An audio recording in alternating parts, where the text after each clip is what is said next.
All right, Princess, I can see you. Your angle is a bit off. Also unmute. Trying to fix that right now. All righty. So I will ask the participants to unmute.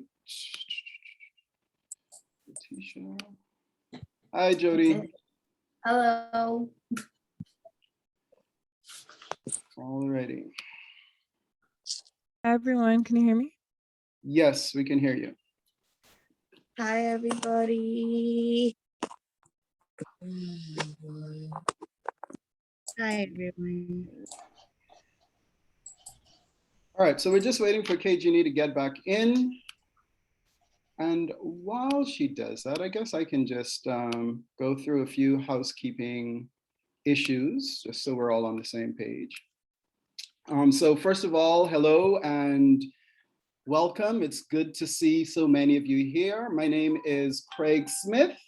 I am the chair of the Blue Flamingo Literary Festival. And so I want to welcome you to this panel discussion, Oral Traditions as Inspiration for Contemporary Cultural Productions, Reclaiming Voice. And so this is the second in our Oral Traditions as Inspiration for Contemporary Cultural Productions panels. Our first one was actually last year at this time, and we focused on Where in the World is Wally, which is a Bahamian TV show by Travolta Cooper.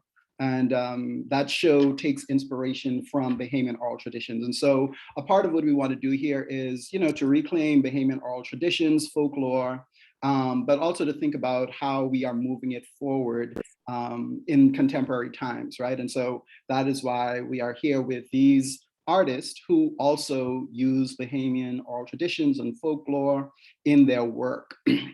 So this roundtable, of course, is a part of the annual Blue Flamingo Literary Festival, which is hosted by the University of the Bahamas and School of English. This will be our 5th year.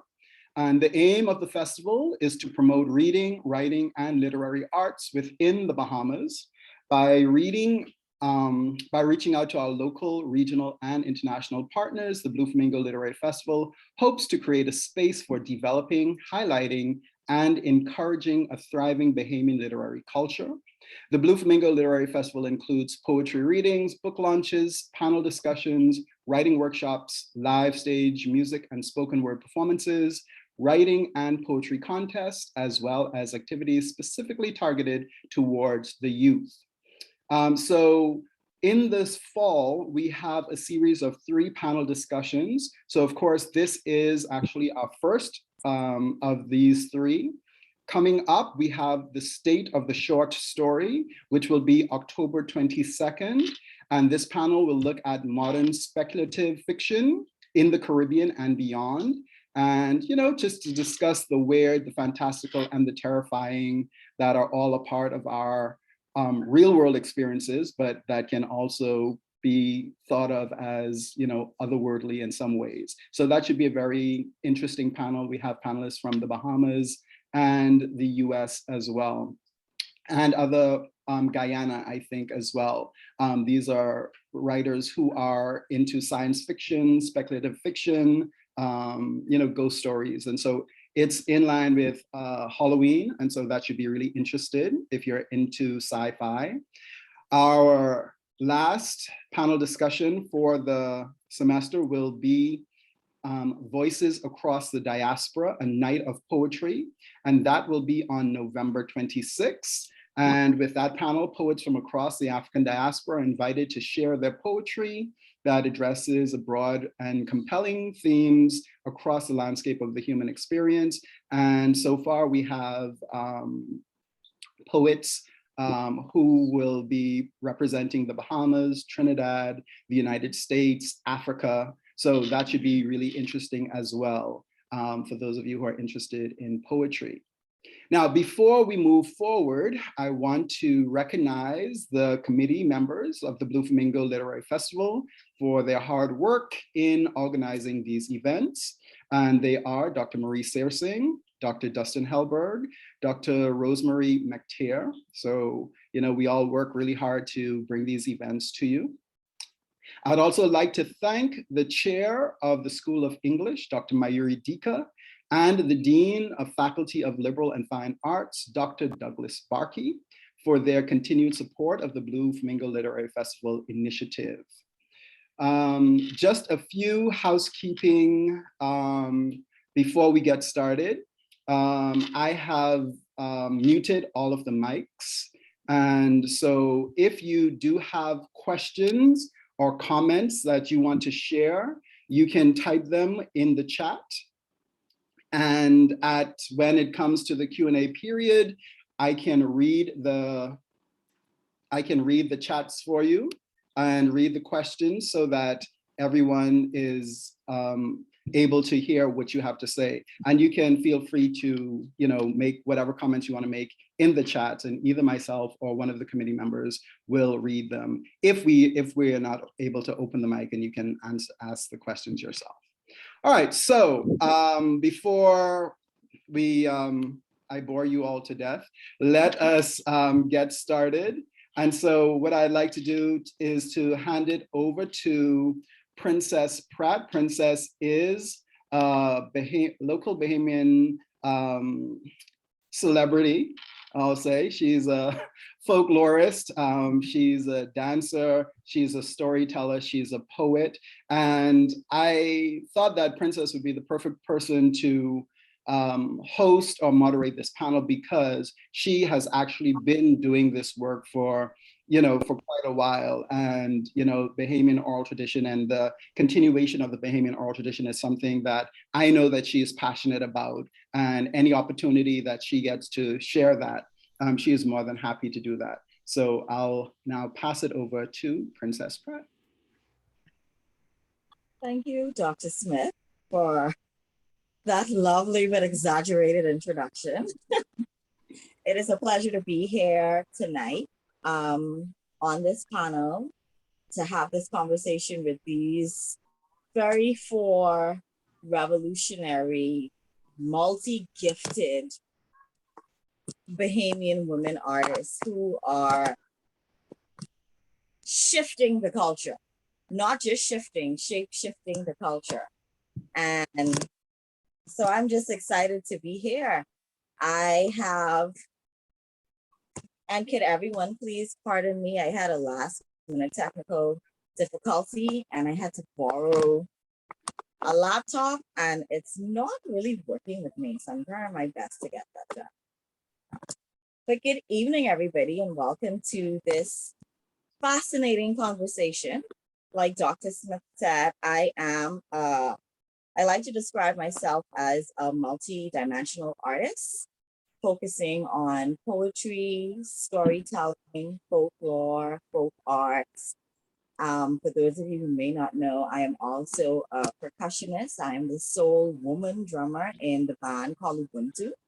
So I beat the drums, just breaking all kinds of cultural norms. And I am very passionate about Bahamian oral literature and folklore, as I am a descendant of Cat Island, Bahamas, where most of our Bahamian folklore stories would come from. My grandfather was a storyteller and an orator. I hail from a long line of storytellers, orators, musicians, and so it's in my DNA. It couldn't pass me. And so here I am answering the call of my ancestors and just continuing to do the work. And so I would like to introduce these four very dynamic women. Two of them I have had the pleasure of working with or alongside in collaborations. That would be Jody Minnis and Letitia Pratt, who shares my last name. And I hope I can share this little piece of Bahamian folklore with you. I have a cousin in Cat Island that says, where there's no Pratt, the people shall perish. Apparently it was a term coined by the late Reverend Henry Pratt of Devil's Point, Cat Island. So the first person that I'd like to introduce is Jody Minnis, who is a multidisciplinary artist who investigates the intersection of gender, race, and culture through photography, painting, drawing, sculpture, video, and performance. She scrutinizes the traditional representations and tropes around Black, specifically Bahamian women. By investigating how imagery defines and relegates social status and investigating the personal and political aspects of those themes, Jody uses her practice as a reclamation and/or a call to ownership of the totality of Black Caribbean womanhood. That is very powerful. Jody, how are you this evening?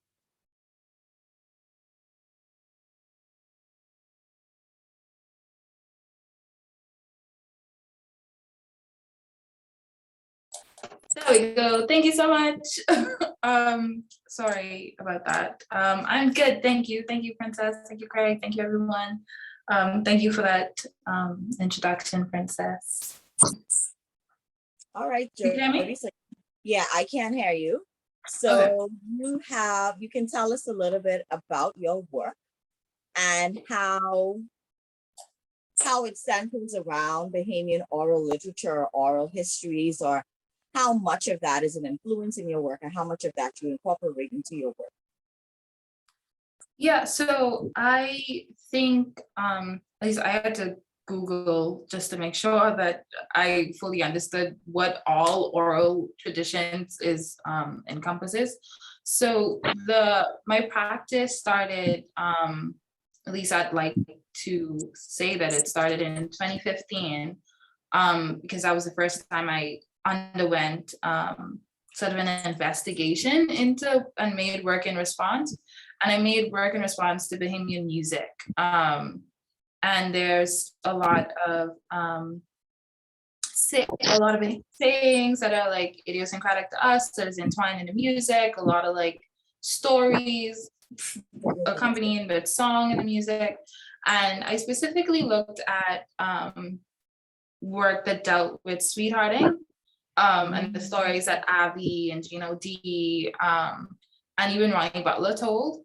And I used that to kind of highlight how, male-centric or like one-sided those stories have been through music for the past however long time. And I made paintings in response to them. And in, developing my practice further and just still like looking for ways in which women appear in Bahamian culture, I came upon the story of the Garland. I remember reading it in an evening in Guanima by Patricia Clinton Miacolis in high school and being taken with the story, and then coming back now after graduating to re-engage with it from a different perspective. So the story of the Garland goes where there is this handsome bachelor on the island and all of the women are smitten with him. He's like a player, he doesn't really want to commit to a specific person. And then this one woman comes on the island, he's captive by her beauty and he marries her. And then the story goes every night she'd leave and come back in the morning, and the neighbor sort of speculated it and then told him he follows her to the water, to a specific body of water. She then transforms into a bird, this Garland bird, and he shoots her. And then after he shoots her, she transforms back into woman. And I thought that was so interesting and clever and layered, and when you think of what a garland or egret looks like, they're such beautiful birds, like very slender, long white neck birds that just gracefully prance around. So I wondered, but then you also have like egrets and herons that are like more brown and stuff, and smaller. in a way. So like, I guess the first question I asked, at what point was she monster in a way? At what point was she repulsive? Was it the transformation? Was it the like mysticism of it all, you know? And I think in one of the ways that I heard it, the story relate, someone was like, the moral of the story is don't marry pretty women or something like that. And I was just like, what in the misogyny is this? Get married, Judy. That's what they telling us. Listen. So I made a work in response to that. And I asked the question, at what point am I woman, and at what point am I woman, and at what point am I Garland? At what point am I as a woman in such a transformative or vulnerable, or just like, I think the word is transformative space would I be in that would envelop or suggest to someone to enact violence on my body? And I'm still working through that. And in response to that work, I made a video piece in response to that. And then I did a performance at the National Art Gallery where I stood on their lawn and I was dressed in all white to reference the bird. Can I share like photo reference? Is that okay? Or I think so. yeah. Okay. Yeah. Just wanted to make sure. Let me, It seems as if I got. Can everybody still see me? no, your camera, you're just a blank screen. Okay. It seems as if the tablet locked on me, and I didn't get the password. Well, we can still hear you, so that's, All right. we'll allow it. Okay. So if someone could allow me to share my screen, I could show some just to give a visual context. Okay, try now. Let's see. Okay. Thank you, Craig, for being on it. And thank you, Marie, for being on it. All right, here we go.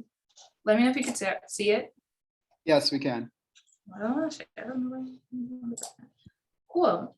So I'll just like flip through this really quickly, but being inspired by music, Roach on My Bread, this popular song that we all know. So I inserted myself into the song and I became like the woman, this, deceitful woman that was like scheming on her boyfriend or husband or whatever. And I became the bread and surrounded myself with roaches in this way, just to highlight the prevalence of sweethearting in the Bahamas and just kind of insert that, this should just be normalized because it's so prevalent and so pervasive in our culture. I don't understand why we're still, I don't understand why it's a taboo in a way. And I say that very tongue-in-cheekly. And That Ain't a Mosquito by Gino D. I made these paintings in response to that work as well. Just referencing the sort of like iconography and such, and that's obviously two conchs having sex and a conch shell on top of a roach. Moving on as well, once again about sweetheart in the church, conch being an aphrodisiac, the huge mosquito in a way. So I think this is called Religion, Sex, and Food. And here we have the Garland. So the video work that I talked about, it was showcased in the 8th National Exhibition. I dressed myself as the Garland in all white, asking the questions. And I used the tin tub to symbolize a body of water. At what point am I in proximity to this woman? At what point am I Garland? And this is a still from that video. And then this is a still from the performance I did at the NAGB, but also to reference the painting religion, sex, and food as well. I'm in between this church, it's a very old church, I think it's called St. Francis Church, and this colonial historic building, which is Villa Doyle, that the NAGB is housed in. There was water inside this bucket, this tin, and I stood in front of an audience and performed. I dressed and undressed for about an hour, asking persons who were onlooking, at what point am I woman, and at what point am I girl, and is it when I'm fully clothed, reminiscent of the bird, am I the bird, or is it when I'm naked and my Black body is exposed between these two structures? Am I calling for violence to be enacted upon me? Like I said, you know, the water.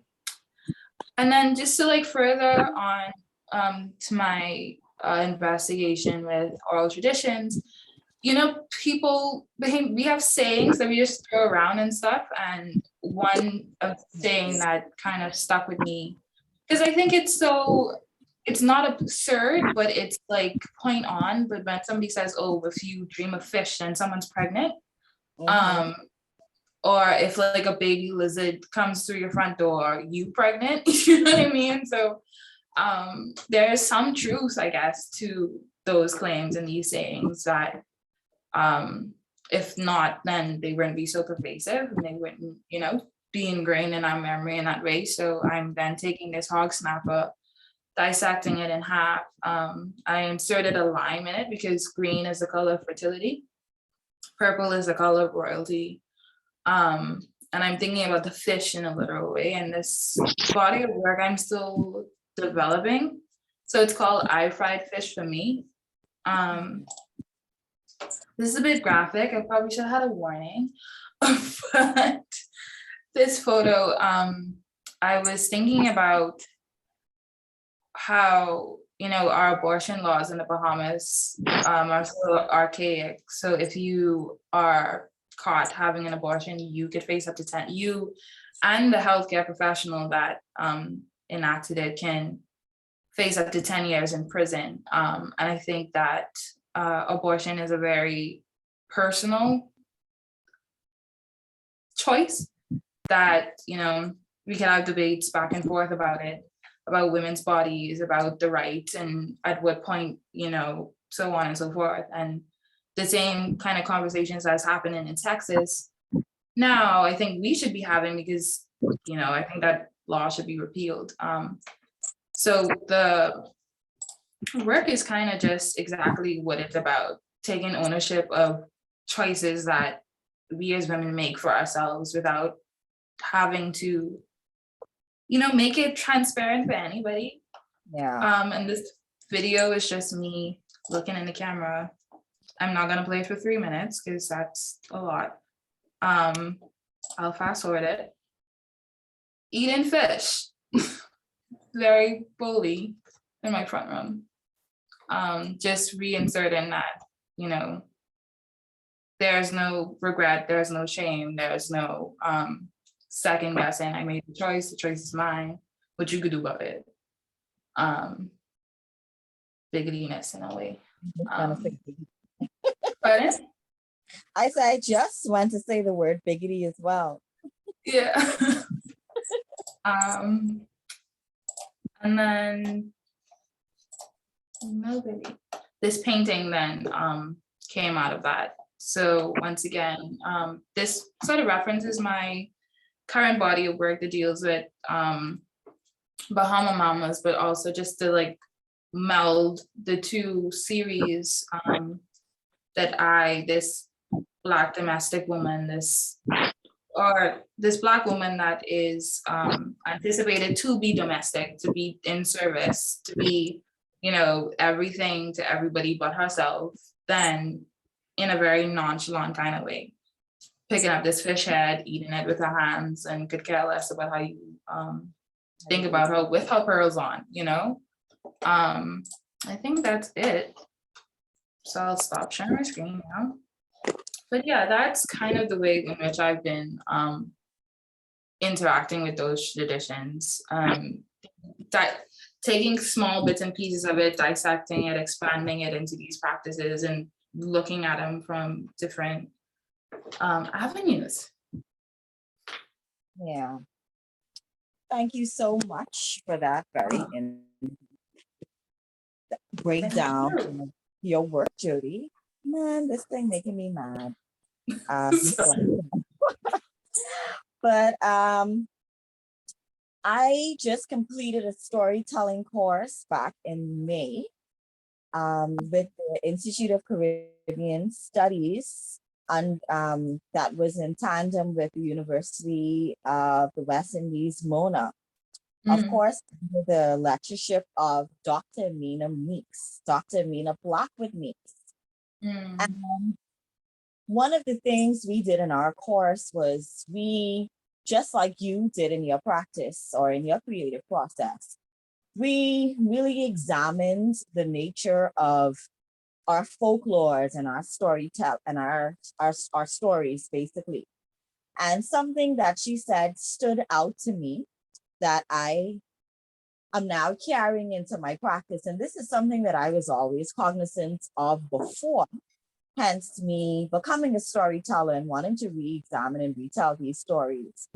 But she said that the storyteller is not only a storyteller, but a psychoanalyst who observes and analyzes the culture around them. And they tell those stories based on their observations and analyzations, thus shaping the psyche or socially engineering the psyche of the reader. Now, when I think about all of our Bahamian folklore stories that have women characters at their core, you know, like my fellow storyteller Heather Thompson says, a lot of our Bahamian stories are dark. A lot of them are gloomy, a lot of them are sinister, and they have women placed in these typecast roles, whether they're docile, they're helpless, they're begging, you know, whether or not they're But then the trickster too. Yeah. Right, they're supernatural. These are the stories that we grew up on about our women. I also remember being on the beach earlier this summer, and there was a ladybug, and all the fellas say, "Oh, well, back in the day, we had this thing where we used to say, whenever the ladybug land on your hand, we used to say, ladybug, ladybug, fly away. Your house is burning down with the children on it," or something like that. And I was like, oh my God, y'all used to say that? Like, why would y'all say that? Yeah. It's so traumatizing, it's so horrific. And he was like, oh, well, it's just something we used to say. And I'm like, you don't get the power of that thing that you constantly repeat and embed in your psyche to say. And I found it even more repulsing considering that the ladybug is a symbol of luck. But anyway, my question for you is, how important is it and why is it important for us to not only reimagine and retell these stories orally, but to document them in such a way that will highlight all of their nuances and layers and shift our perceptions in the way that you did with your piece? I think that at the core of a lot of folklore is this like moral. There's a lesson that is to be learned. If you think about like the Babuki and Barabi stories where, you know, they was caught stealing from someone, and you know, they break into somebody's house and it turned into a monster, the monster was there, you know. There's like this moral to the story and this lesson that has to be learned. And I think that if those lessons have carried us for so long, for these stories to like have been carried, you know, across seas to be here and to manifest in, you know, these ways, I think that it's important for us to continue to teach those lessons.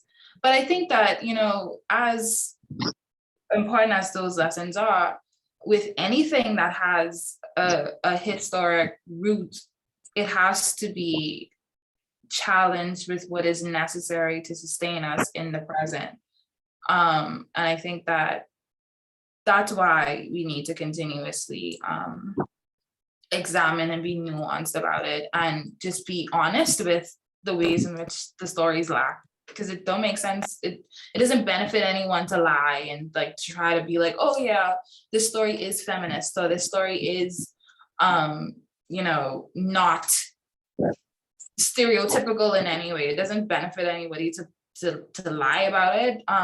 But you know, the validity of the story can still be could still stand true if you allow it to like stand in the ways in which it's lacking. So I hope that makes sense and answers the question.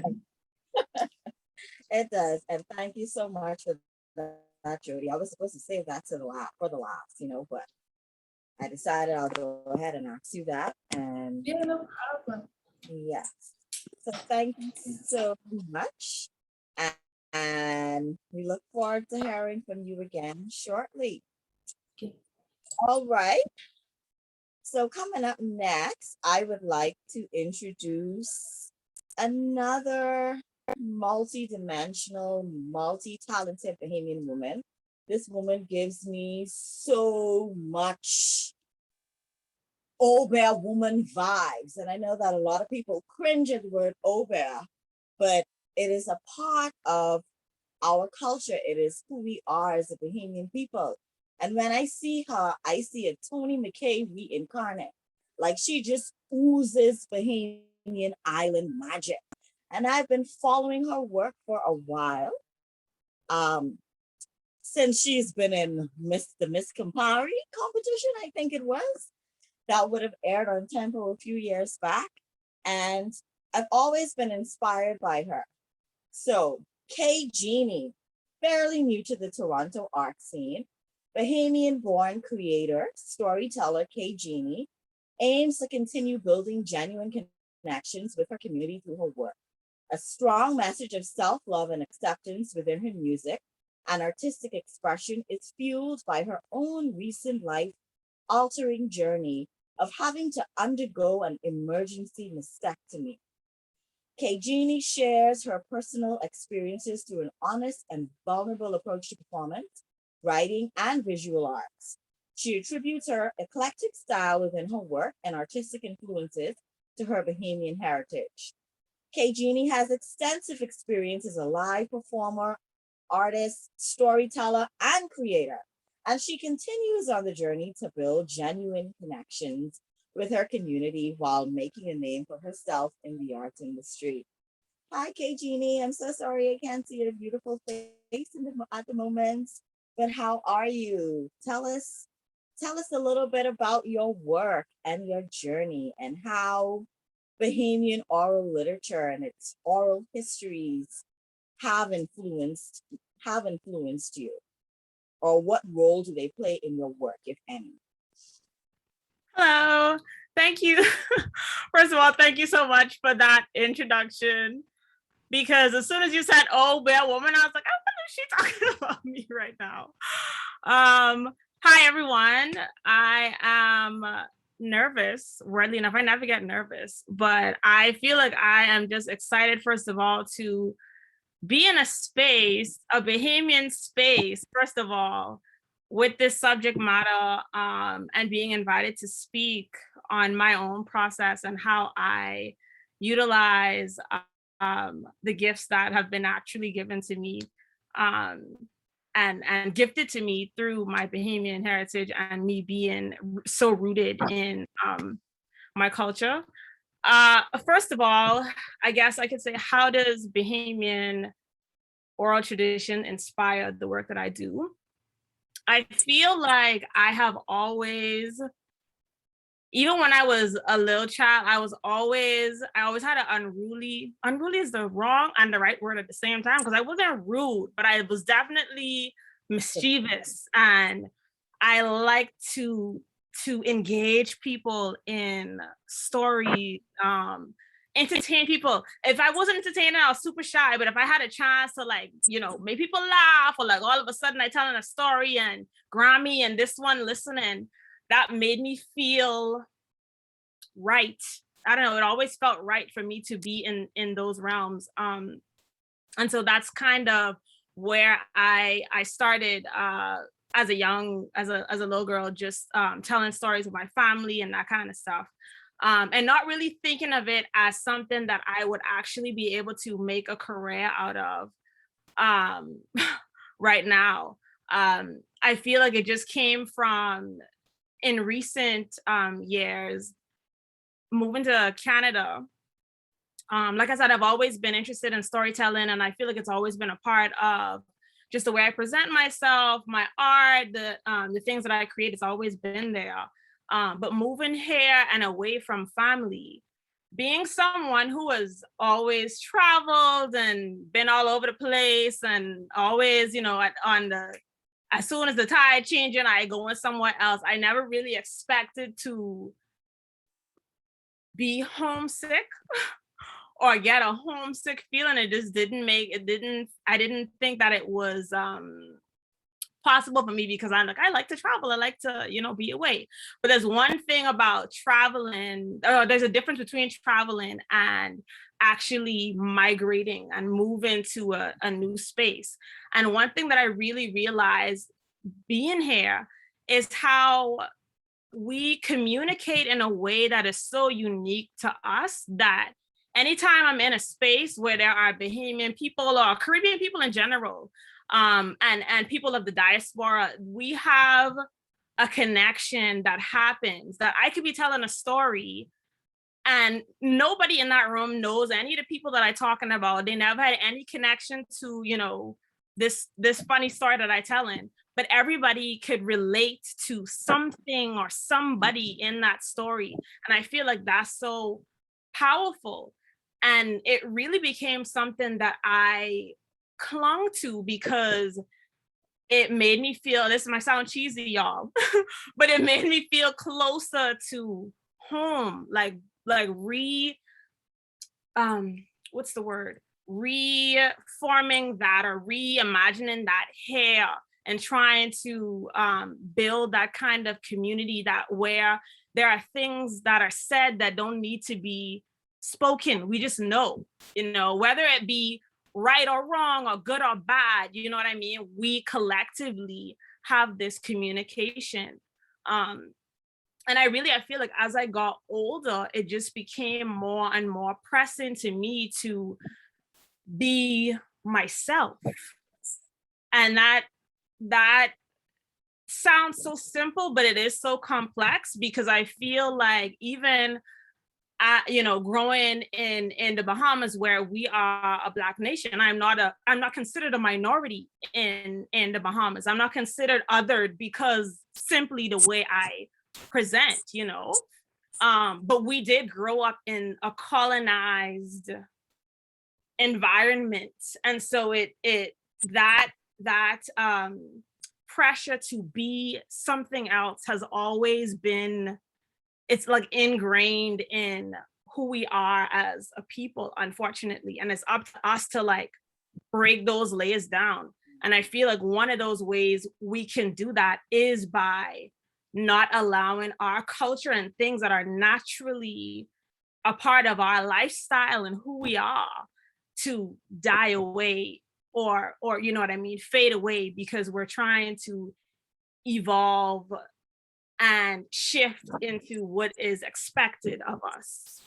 And so it's important for me to, when I speak or when I present on my work, when I write, I put myself, and I put a lot of myself into what I do. I sit down, I talk to my Grammy all the time, my family all the time, you know what I mean? Just because I feel like that's where that fuel comes from, of just being reminded of, this is how we have conversations. We could be talking about nothing and on the phone for like hours, because that's just how we move in our communities and stuff. So I really want to embody that in my work, and lean into the things that feel natural to me.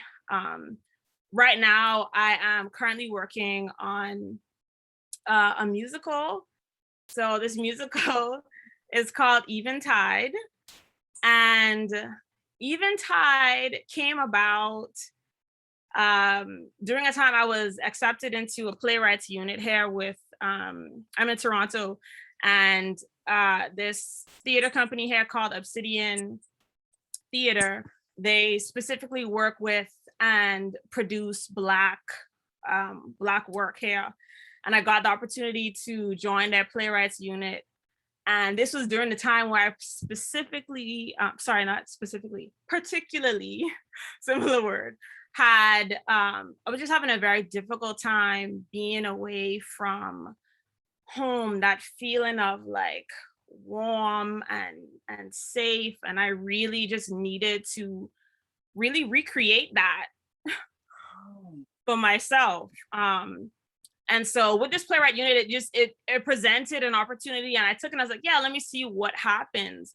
And this story just started to write itself, essentially, inspired by, some folklore, but mostly from like, little ghost stories my Grammy tell me from Andres, or my mom tell me from Andres, some ghost story my sister reminded me that I told them when we was younger, and like our own little like family inside ghost stories, and using those to fuel this story. So I'll give you the synopsis because I had to do that, and this is so hard, like trying to narrow down to say what it is, and then I'll read you some of it if that's okay, if I have enough time to do that.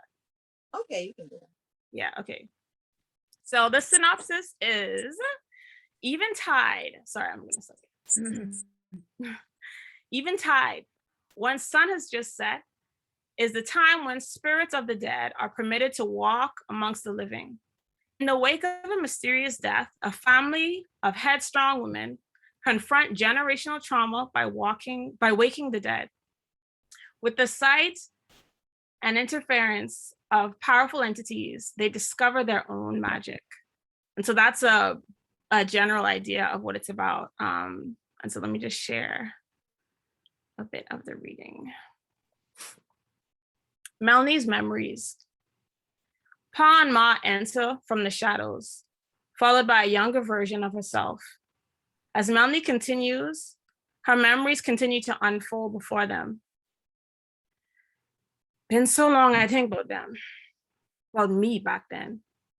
I was wild and free and unruly them time there. But my mouth was very sharp, Miss Mouth, that's what Pa used to call me. Pa to tell me things like making tea, eating from the land, passed down from generations, knowledge from mouth to hand. Pa built this here house, from boy he go to man. Saving money for selling sponge taken from the sand.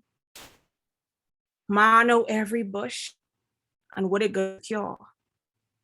Ma sorts through herbs, searching for one she can't seem to find. Chick Chani enters gracefully. They perch at Ma's shoulder, but she doesn't turn to acknowledge them. Chick Chani whispers something in her ear, then bursts into silent laughter. Ma nods and finally chooses the herb she was looking for. She could talk to spirit. She say they teach her more.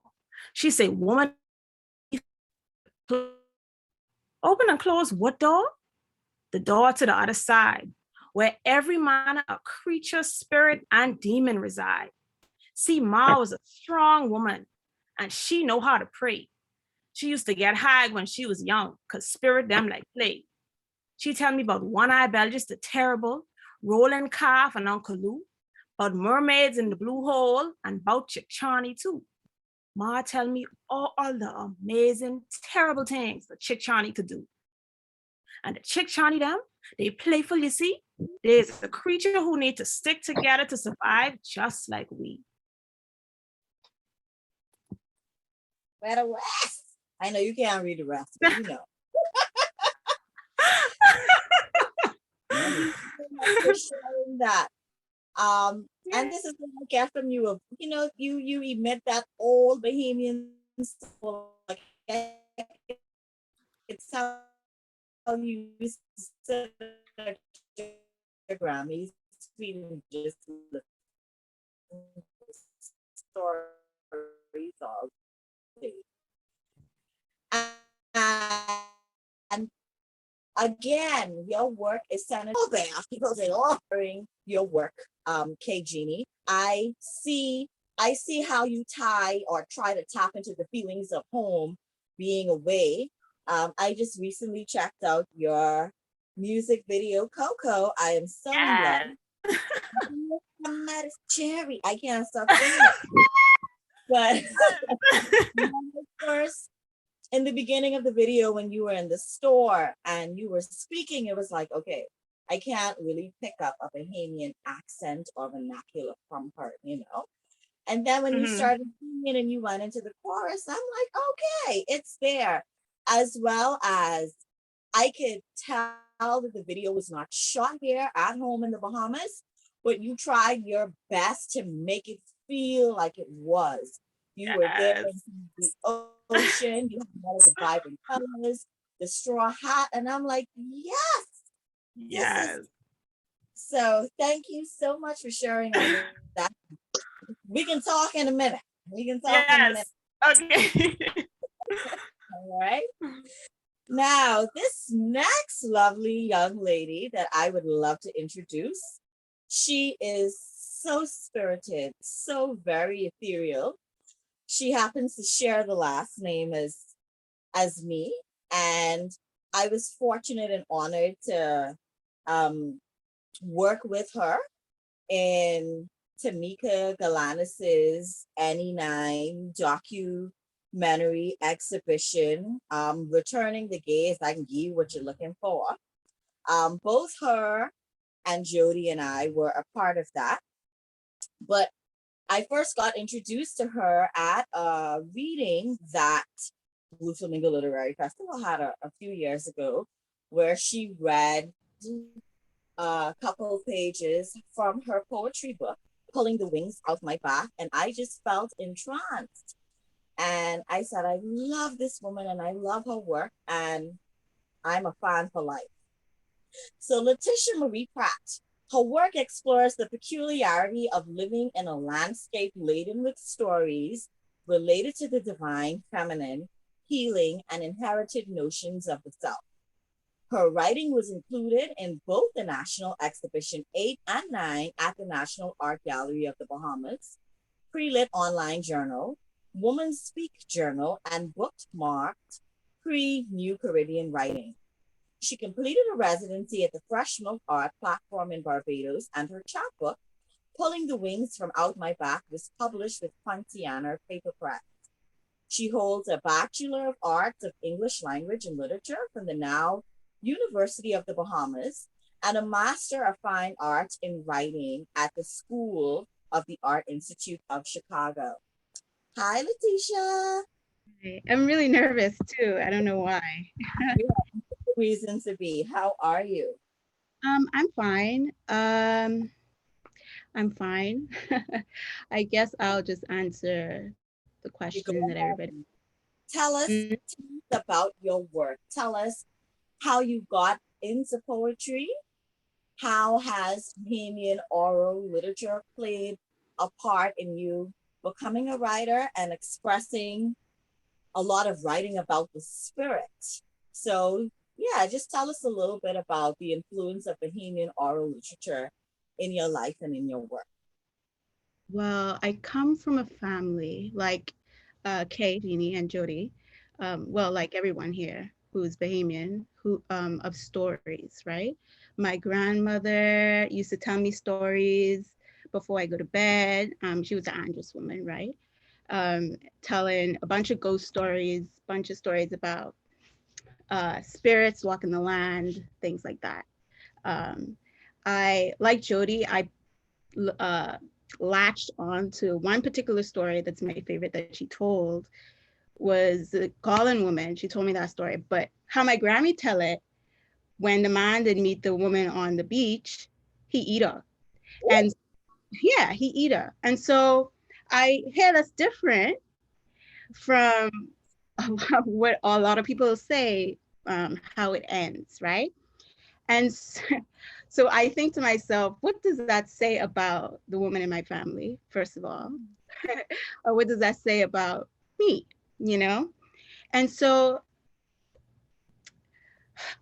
I think I'm really interested in the stories, not only that we tell about ourselves in Bahamian culture, but the stories that we inherit in our families, and the stories that we, and the traditions of dreaming and the symbols that we also inherit from our families, right? So you will see a lot of those symbols in my work, because they are calling to this family tradition of flying, as a source of liberation, of snakes being kind of sneaky, you know, um, uh, that I know from listening to my parents talk, my grandmother talk, um, about themselves, right? And so so I, there's a lot of things. I think I am also interested in how this power of storytelling, right? Because storytelling is, to me, a source of liberation.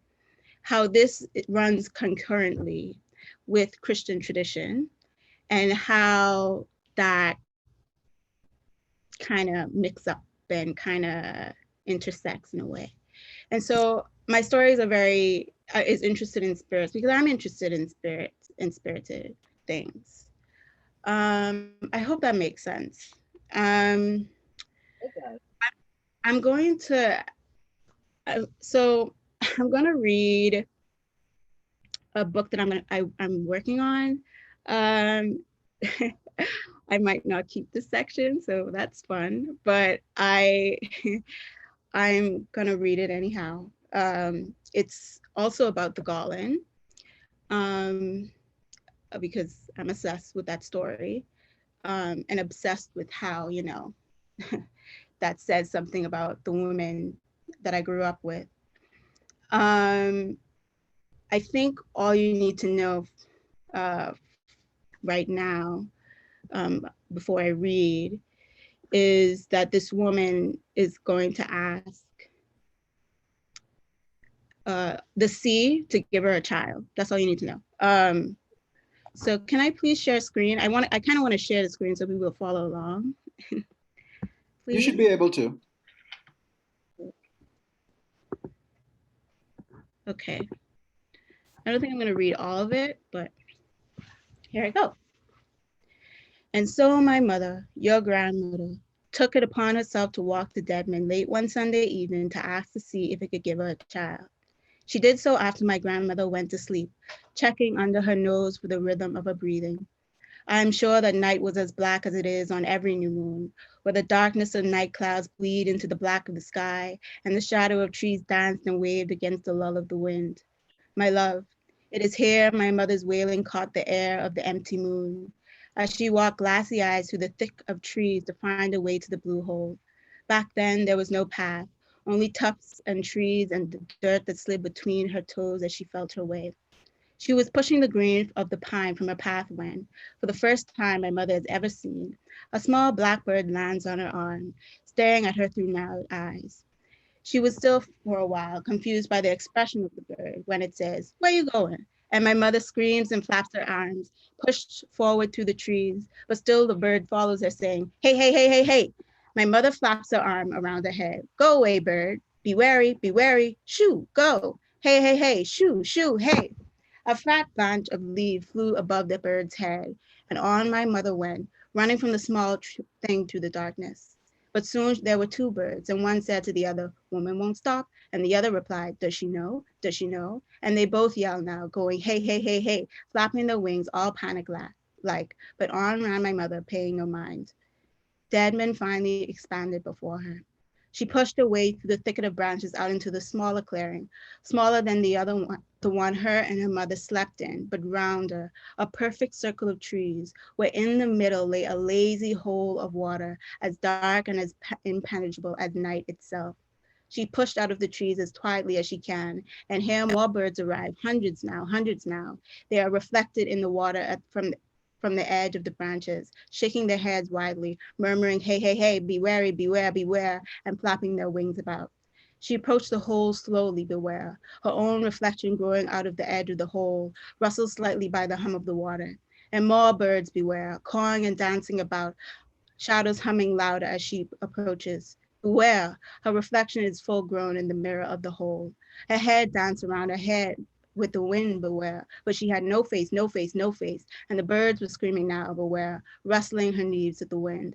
But soon she just stood watching her hair stand up in the dark blue mirror, hearing the hum of beware, beware, beware, when she saw a flash of white dance at the edge of her eye. Beware! The white thing grew bigger through the shadows and circled high above her head until it finally came to land at the edge of the hole next to my mother at her feet. The garland cocked its head sideways and looked out at my mother from the corner of its eye. They both studied each other, the sound of the blackbird coming quicker now. Beware, beware, until the white thing opened its mouth, showed her its teeth, and said to her, you are a bushwoman, quite matter-of-factly. Its voice was deep and lilting, smooth against the echoed panic of the smaller birds, and the sound had taken my mother aback. Yeah, she replied. Be wary, went the birds. Said the garland. It tipped its head backwards again and again, flapping its wings in thoughts. Well, it coos, what is it you want? A child, breathed my mother. I want a child. Silence now. My mother felt a cold wind run across her bare arms. The tree birds stopped their flapping and watched the garland, who was looking up at my mother in stillness. It rolled its tongue against the edge of its beak. More wind now. Tell me, Earthica, do you like to sing? My mother was taken aback by this. She nodded her head slowly, unsure of what it was asking. I like it when the two-legged sing, the bird insists, elongating its neck. Even though the thing was shorter than my mother, it still seemed to be looking down upon her. Sing me a song and I'll think about giving you a child, said the bird. And off it went, walking down to the edge of the hole, trying to find a place on the ledge low enough to dip its beak into the water. I like to believe that it was here when my mother had her first regret about coming to the hole. Many times she often told me through tight lips to watch out for the garland. I did not listen. That night, after the wind settled against her nape of her neck, and as the bird stared at her in stillness, she began to sing, slowly. There's a city of light. Not that one, interrupted the bird, eyeing her in disapproval. Silence again. My mother let her gaze fall into the reflection, who stared at her solemnly, cocking its mirrored head to the side. The quiet was strange yet deadened. My mother settled in it for a while, letting it chill at the base of her spine. When she felt the bird stop watching her, bored, and start to walk away. No, she whispered. No, wait. The barred bird paused its walk and looked casually back at her. It called back haughtily. You seem unsure. I'm sure, breathed my mother, and all the birds in the trees seemed to rear against her words. She swallowed and knelt down at the edge of the hole, rocking her body back and forth and back again. The garland watched all this through narrowed eyes, and then a small voice escaped my mother. The birds leaned over the branches to hear. The voice rolled in louder and louder, and the garland widened its head in excitement as the words grew. Some glad morning, when my life is over, I'll fly away, joined the bird, smiling now, flapping its wings as it bounces in excitement, all white teeth and feather. In this land of perfect day, I'll fly away, joined the smaller birds, rustling their wings and expanding their necks. Then everyone a choir. I'll fly away, oh glory, I'll fly away, hallelujah. And then the airy silence of Deadman again. My mother's voice an echo, alone. When I die, hallelujah, by and by, the garland fell into the blue hole. Its beak went under first, a weighted mouth rolling the neck in after it, and then the white body fluttering behind. My mother screamed and reached for the bird, but saw nothing but feather collapsing into black, the mirror swallowing the bird body whole, a gurgling of white and bone. At this, the small blackbirds echoed, fly, fly, fly, rustled their wings and flew away in a panic. And my mother was left kneeling alone at the edge of Deadman, looking around at the empty trees and sky and back at the surface of the hole, where the water was still sloshing about in anger, rolling against the edge, rising, rising, until the wet reached my mother's knees. She crawled backwards but could not escape the water or the wind. She looked behind her for the path she came through, but all she saw was trees leaning back, as if they were also trying to escape, but they couldn't. She and the trees were stuck here in the soil with the wind in the hole, watching the water rise and rise and rise until it was a mountain above her. Fly, fly, fly. The mountain was a mass of clear water darkened against the night sky and the shadows of trees behind it, and on its surface, at a tip, the face form, a wicked smile split across its open mouth. Fly! The face of Deadman had the teeth of a garland, all sharp and mismatched, that grew under a flat, glassy nose, that curled all the way up to two circles of eyes, where the pupils swirled around and around like a riptide reflected in the star-gold silliness of the sky. Fly, fly! The mountain tide fixed its gaze to my mother. Her tongue was heavy with terror, but she returned the gaze, saying nothing. For a while, they studied each other in the quiet of the clearing. In the face, my mother recognized the haughty expression of the Garland. All around them was black in the silent movement of nothing. Then the water mountain started to laugh. It was a deep, endless sound, like the sound of wind trapped in glass tumbling over itself, or the sound of a man drowning. It was wicked and airy and made you taste the bile that gurgles up in the back of your throat. Daughter of Drusilla, says Deadman, you have returned to me. And the face smiles again. You must be mistaken, whispered my mother. I have never been to this blue hole before. What secrets we keep from our daughters? I suppose your mother thinks it was for your own good. But here you are, a fool for not knowing, ready to walk into my open mouth. The water mound smiles, its wicked smiles again. And through its teeth, my mother saw shadows of things floating around under its surface, trapped. All for a child. How selfless you are, beautiful Earthica. It must run in the family, this selflessness. Your mother came to me pleading for a child herself, full of this selflessness, and I gave one to her. I gave her you, and you were as beautiful as the sea on a day of calm, for that is how I made you. But your mother, oh, how selfless she was. I asked her to feed me a life in return for yours, but she would not do it. She would not do it. She would not do it. And now I am hungry. My mother said nothing to this. She just crouched under the mountain that was the sea and watched the stars swirl around in its eyes. The cold wet of wind spat against her arms again, and the thing began to laugh once more. I am as hungry as you are alive, says Deadman, its smiles widening, teeth rocking back and forth in its water mouth. The shadows floating inside his body shuddered at its laughter. So I will give you this child, but only to satisfy my hunger. We all must repay the depths of our ancestors, Earthica. It is a curse of blood.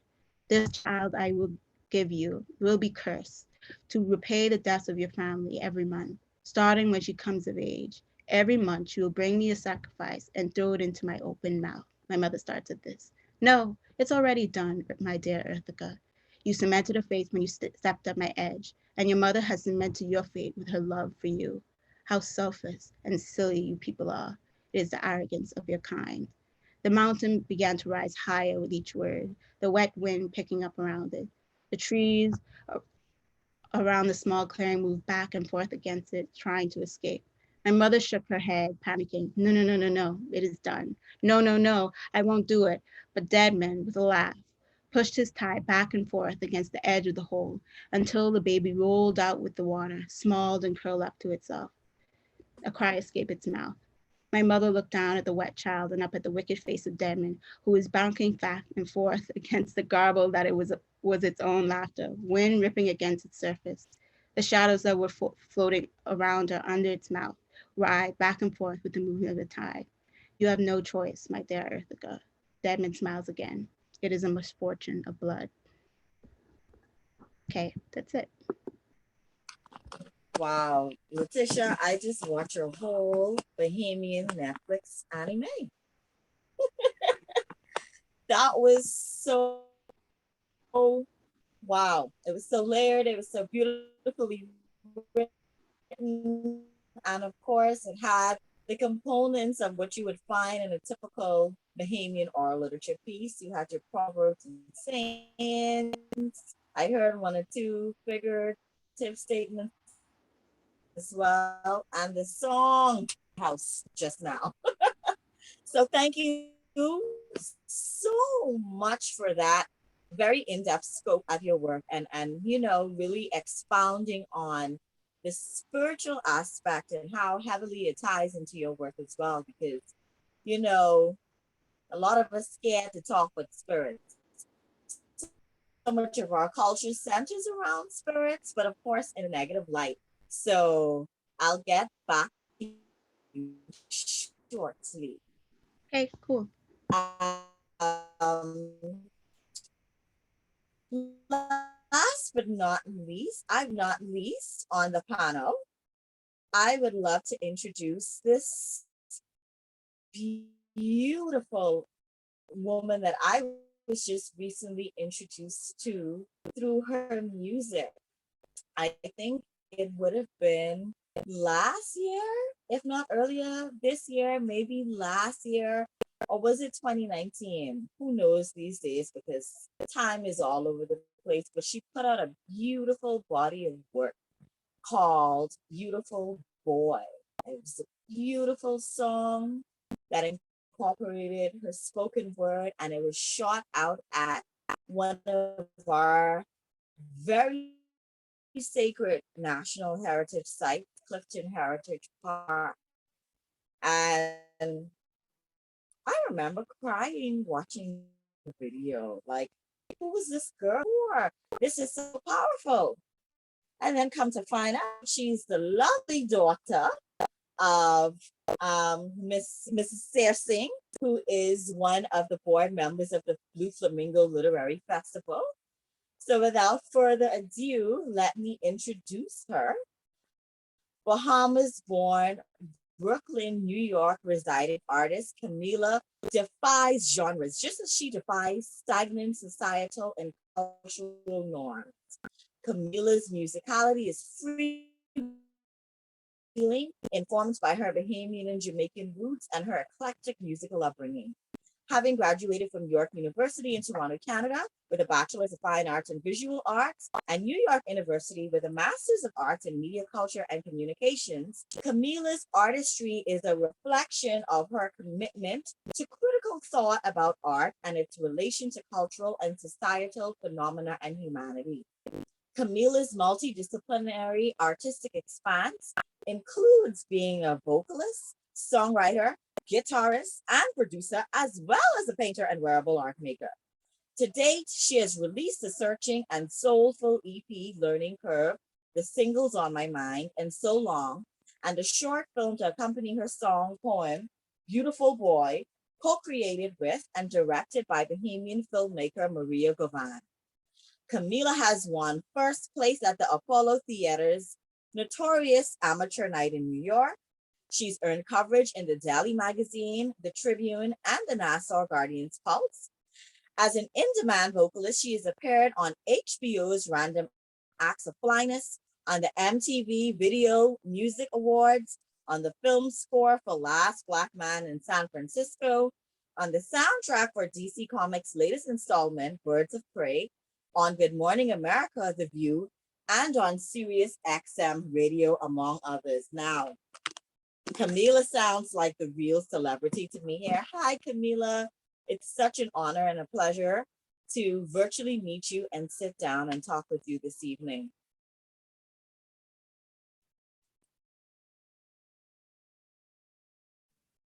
Hi, everyone. Hi. Thank you for that introduction. Yeah, I don't think of myself as a celebrity. That's a whole other thing.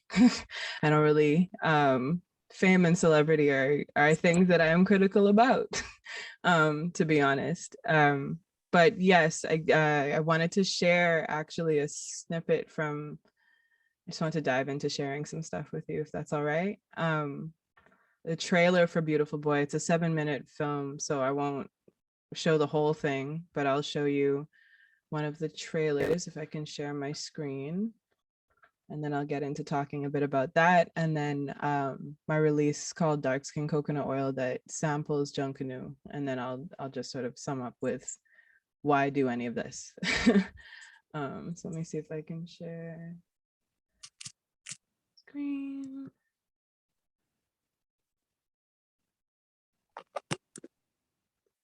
Okay, so you guys can see that, right?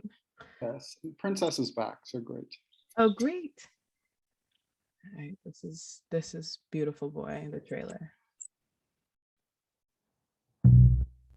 Vulnerability is not a bad word, but it means an unclenched jaw and open palms, and rickety truths still discovering the legs beneath them.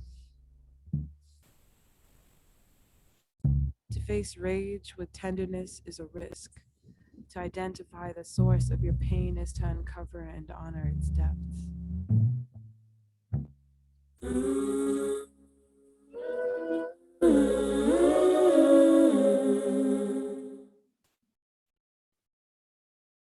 So that's the trailer for the song. It went live on March 9th, 2020, and then a week later the world shut down. I had all sorts of lofty plans with Maria Govan, the director, to do to be part of the film festival at the Island House. That ended up having to be pushed. It was most unfortunate, but there will be more coming. There's always more in the works. That song, Beautiful Boy, is sort of my it is my ode to, is this volume better? Can you hear me clear? It's my ode to the Black men in my life, specifically across generations in my family, but also my friends, and the struggles of the kind of that come with the kind of masculinity that has been celebrated for so long in our culture, that might not necessarily, to piggyback on what Jody was saying about our need to be critical of the times that we're in and to adapt to the necessities of the time. Perhaps these ideas of masculinity might not necessarily serve the time that we're in. And if there's something else to imagine that involves a kind of vulnerability and a sensitivity and attuneness with the communities that we're in and with the people that we're engaging with. So this was, the hook goes, someone loves you, beautiful boy. And the notion is sort of, is there a way for us to walk around with a memory of the care that has been given to us in order for us to survive where we are right now? You think about that through ancestry as well, and that sort of segues me into my work, Dark Skin Coconut Oil, which is a song off my debut project, Learning Curve, that came out in 2019.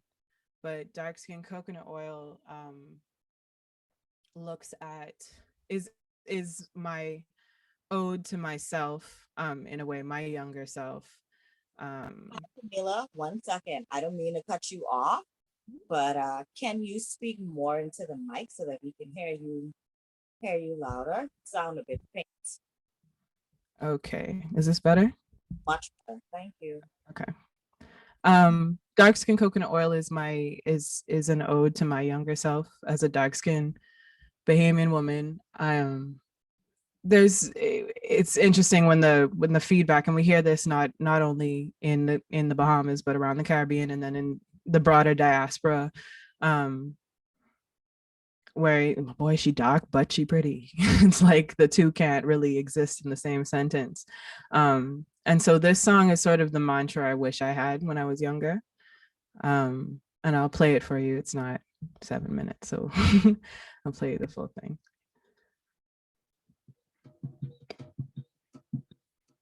Can you hear it okay?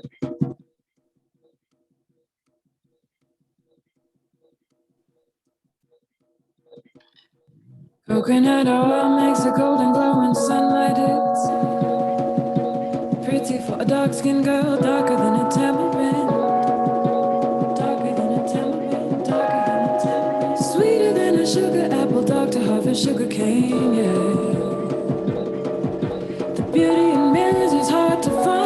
that you find someone to blame.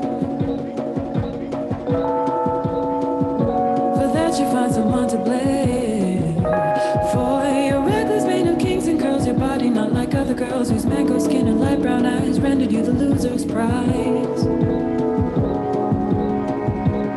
But you were never any loser's prize.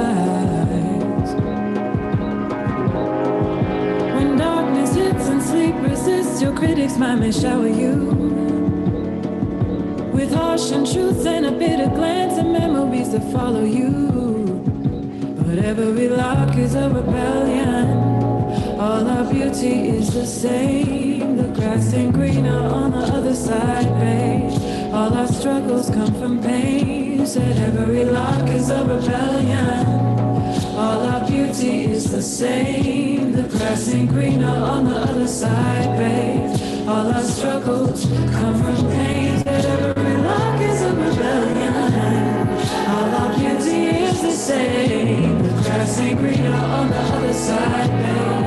All our struggles come from pain. Said every lock is a rebellion. All our beauty is the same. The grass ain't greener on the other side, babe. All our struggles come from pain.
Cool.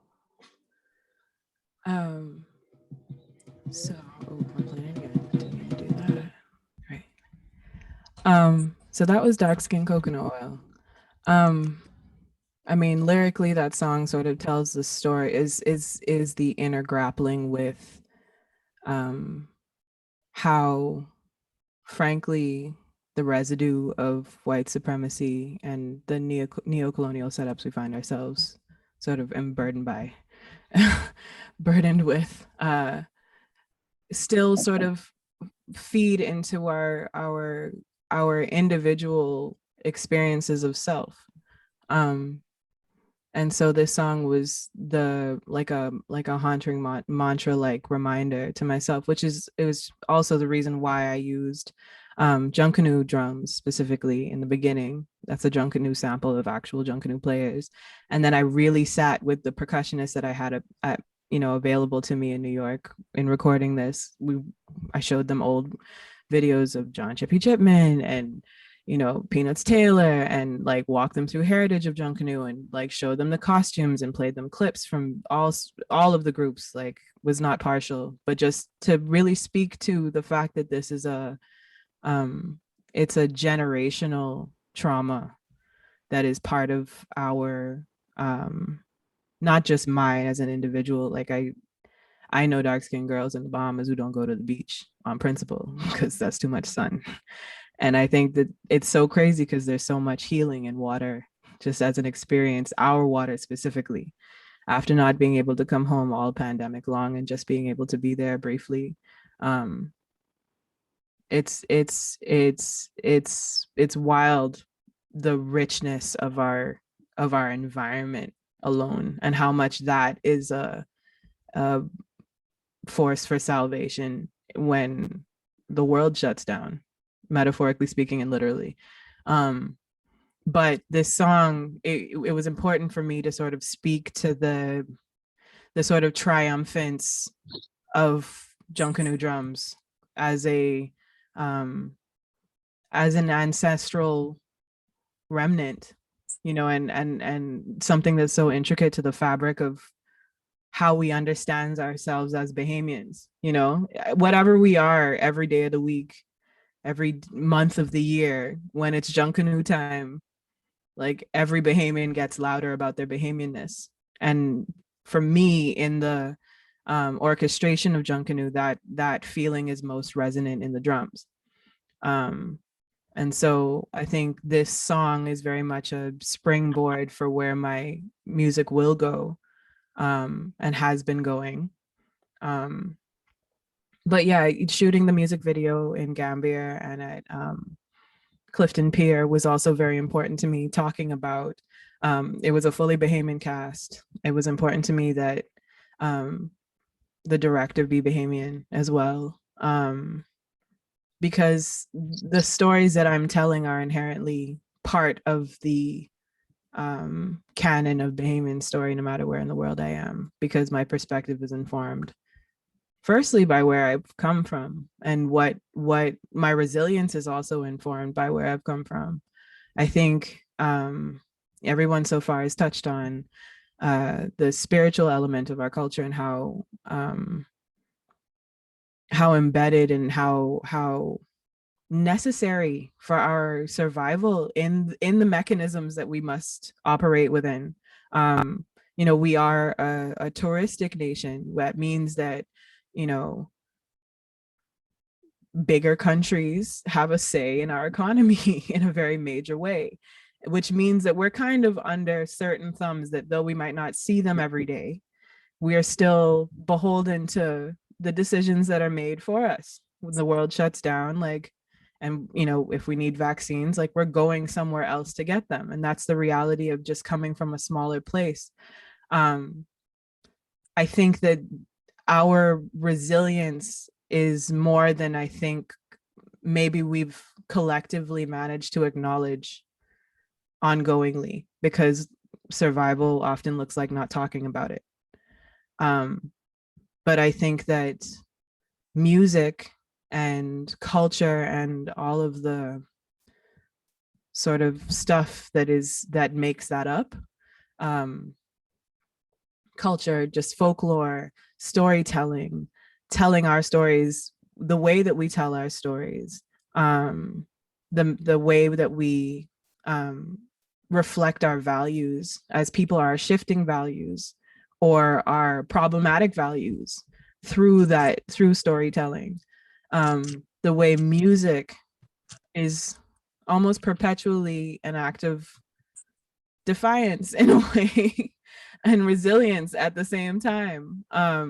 You look at Tony McKay, you look at anybody telling any story that is a Bahamian story, even if it's about sweethearting. I think, Jody, to your point, there's something really beautiful about artists specifically, but the culture and the people who make up the broader culture engaging with questions that critique that, you know, what we know to be true. I think having a perpetual conversation with the culture is important in order to not only keep it alive, but to evolve it as necessary. What was will always have been. What will come is clearer, I think, when we have an understanding, a clarity about where we've been. And I think that search inherently whether I'm conscious of my engaging with it or not is just part of it, because no matter where in the world I am, I'm Black. And no matter where in the world I am, I'm a Bahamian first. That's where I was born. My mother's of Jamaican heritage. I've never lived in Jamaica, but because our laws are the way they are, I held a Jamaican passport until I was 18. And I think that is always a complicated relationship, navigating my Caribbeanness when I'm, living somewhere else, navigating my womanhood anywhere I am, my Blackness anywhere I am, but what that means in whatever context I'm in changes according to the history of that space. And so there's always a coming home that happens when you engage with history and with culture and with oral tradition specifically, because I think it's most accessible, which is why we did it. Enslaved peoples used oral storytelling as a vehicle to make sure that heritage and that frankly the resilience and survival could remain intact for the people, for the generations that would continue. And I think that heritage is an important, the critiquing the conversation with what was is always how we find where we are, and how we can figure out where we're going. So that's sort of my contribution for now. I guess now it's panel time. Thank you for that beautiful contribution, Camila. Of course, I know it gives me a lot more to think about. As artists, we are on this never-ending journey of uncovering who we are, uncovering where we come from, uncovering what our history and cultures really mean to us. And like Letitia says, just discovering these inherited notions of ourselves. And as we go about in our journey, we're seeing, does this definition that I inherited of me really fit who I am in this moment? And so I think it's imperative for us, not only as women, but as Black diasporans in general, to continue to ask those questions. So thank you so much. And I also wanted to point out, besides those drums, of course, that stood out in your song just now, I couldn't help but to hear that even though the guitar sounded like an electric guitar, it gave me a rake and scrape feeling. It gave me like a blind Blake Joseph Spence type of feel. Was that intentional? It is part of the fabric of my musical landscape. So I probably unintentionally intentional. Like I definitely leaned into culture as the heaviest on this song on the record. And so it might not have been intentional, but that I heard it too this time actually. Clearly listened to this a million times, but thank you for that. Thank you for that. I mean, this has been such a thought-provoking discussion, so much food. I may be full after all of this. I may not need to eat because I am being fed, really, really fed mentally. It gives us a lot to think about.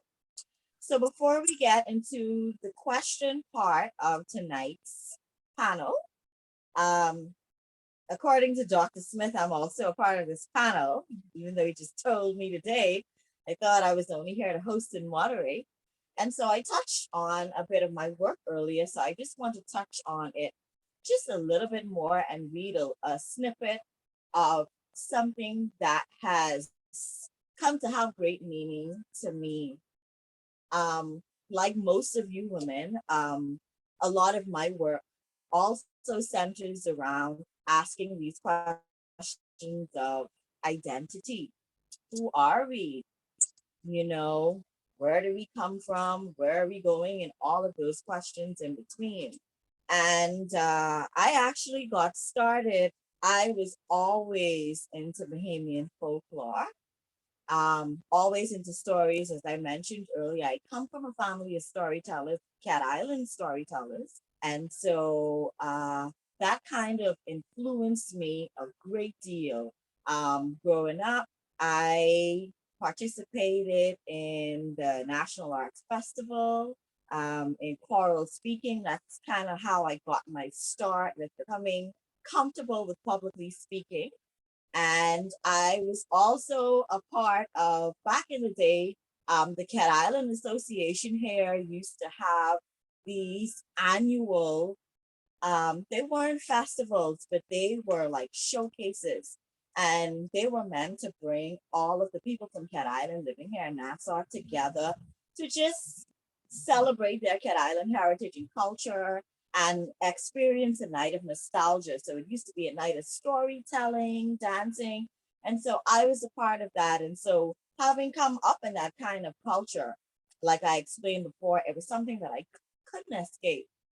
But in reading Bahamian stories, and you know, we are entertained by a lot of these stories. A lot of these stories shape our psyches, like Jody mentioned before.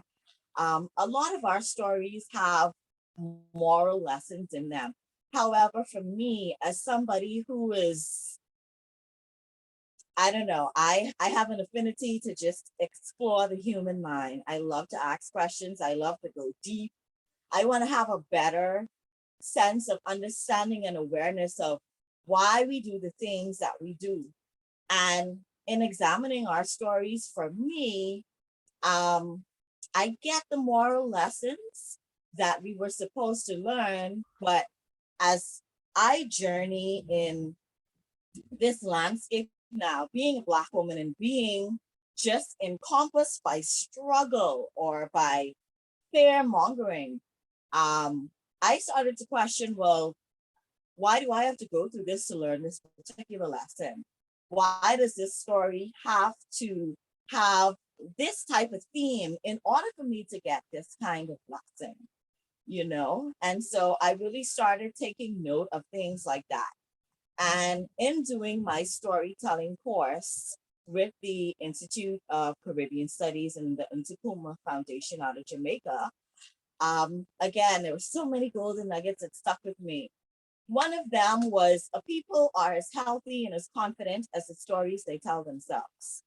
And that is a quote from a Nigerian poet and novelist. His name is Ben Okrai. Hopefully I'm pronouncing his name correctly, but that really stood out to me. And when I look at us as a people, yes, we have a rich culture and we have this big cultural and national pride, but at the same time, we grapple with an identity crisis. We are traumatized people. And a lot of what makes up our Bahamian identity are just, I guess, remnants of how traumatized we are. Yes, we can make a joke about any and everything in the most dire of situations. But again, that's a result of us being so traumatized. We use humor as a coping mechanism. So in understanding all of these coping mechanisms that we use, I just wanted to explore that more in my work, you know, just psychoanalyze us as a whole on a people and use my creative license to retell some of those stories that may not have had a good impact on our psyches growing up, you know? And so, just like Jody and Letitia, who are enamored with the Golden Life and decided to give her a remake, I always love the story of the Bonefish Woman, right? Or that's my story.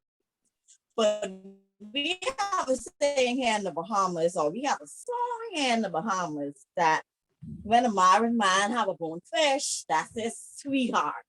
So again, trying to understand more of the complexities of the sweethearting culture, you know, drove me to let this story. And I wanted to do a twist on the Bonefish Woman and actually give her her own identity outside of being a sweetheart, you know? How did she become this Bonefish Woman? And this story initially started off as a food story for an event that I was asked to write a food story for. And the story just kept on growing and taking new life. So I'll just read a little excerpt of the story, and then we'll go into our questions, our panel question. So I can't read the story without opening the story. So we have a particular formula here in the Bahamas. It's called a bunze. We have an opening and a closing. And so my opening goes like this. Maturing, adults and elders too. I get one story I cook up just for you.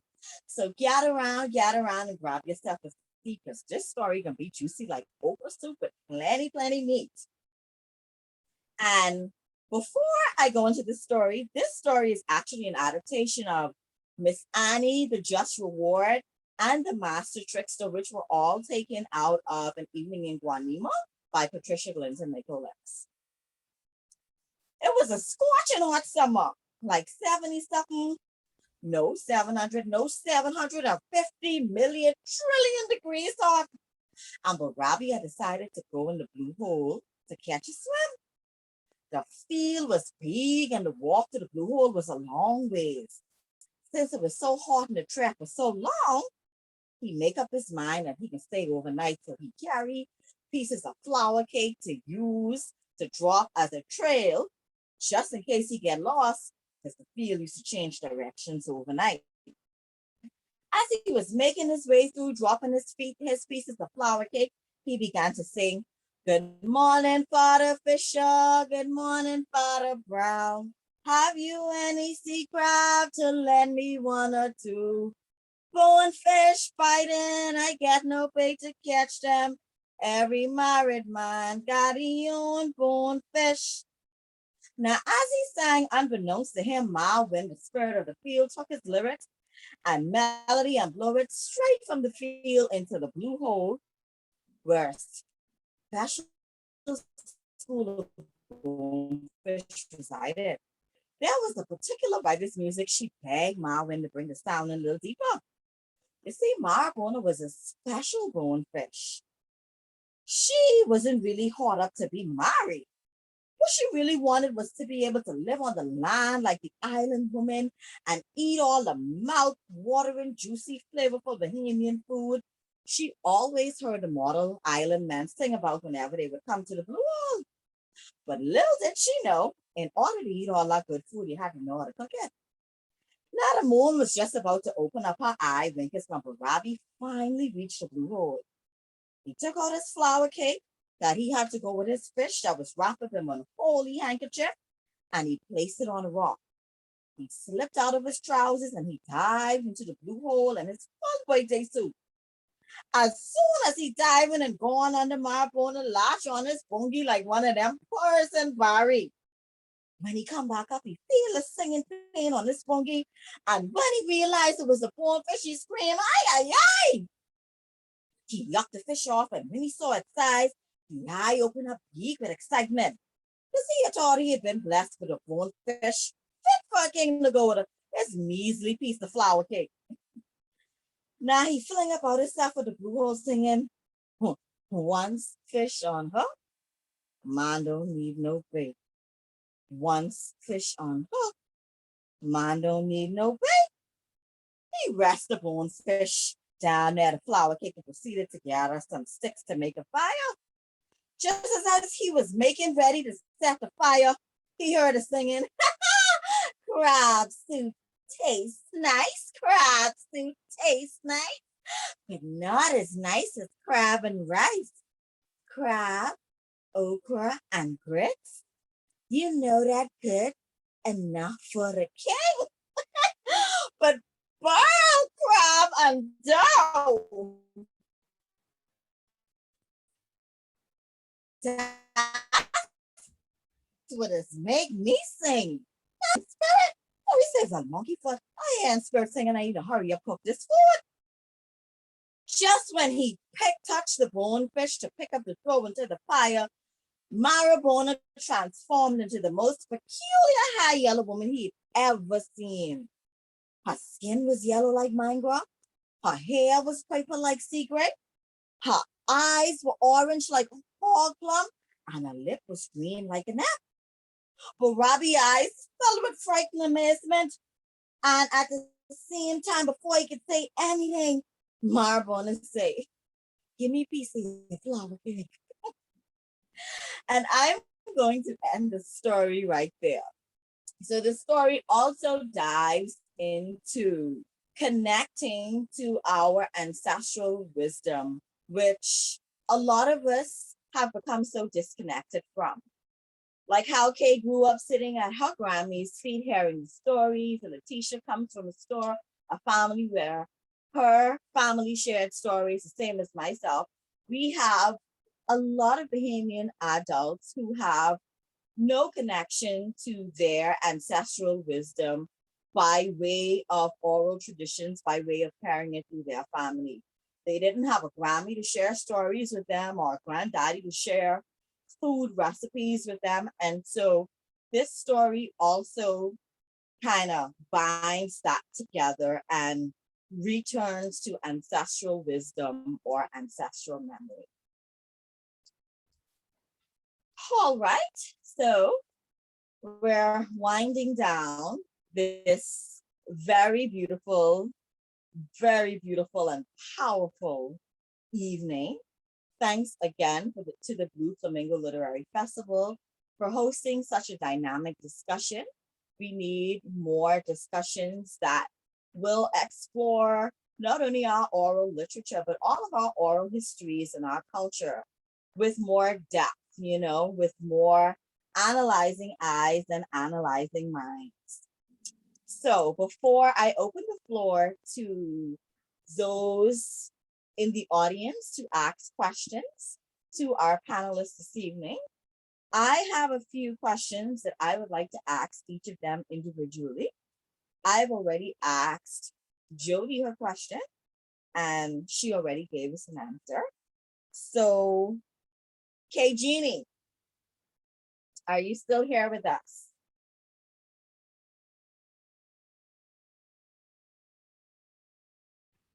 Yes, I'm still here. Okay. So my question for you is, which medium, because you are so diverse, you're a singer, songwriter, playwright, you do all of these things.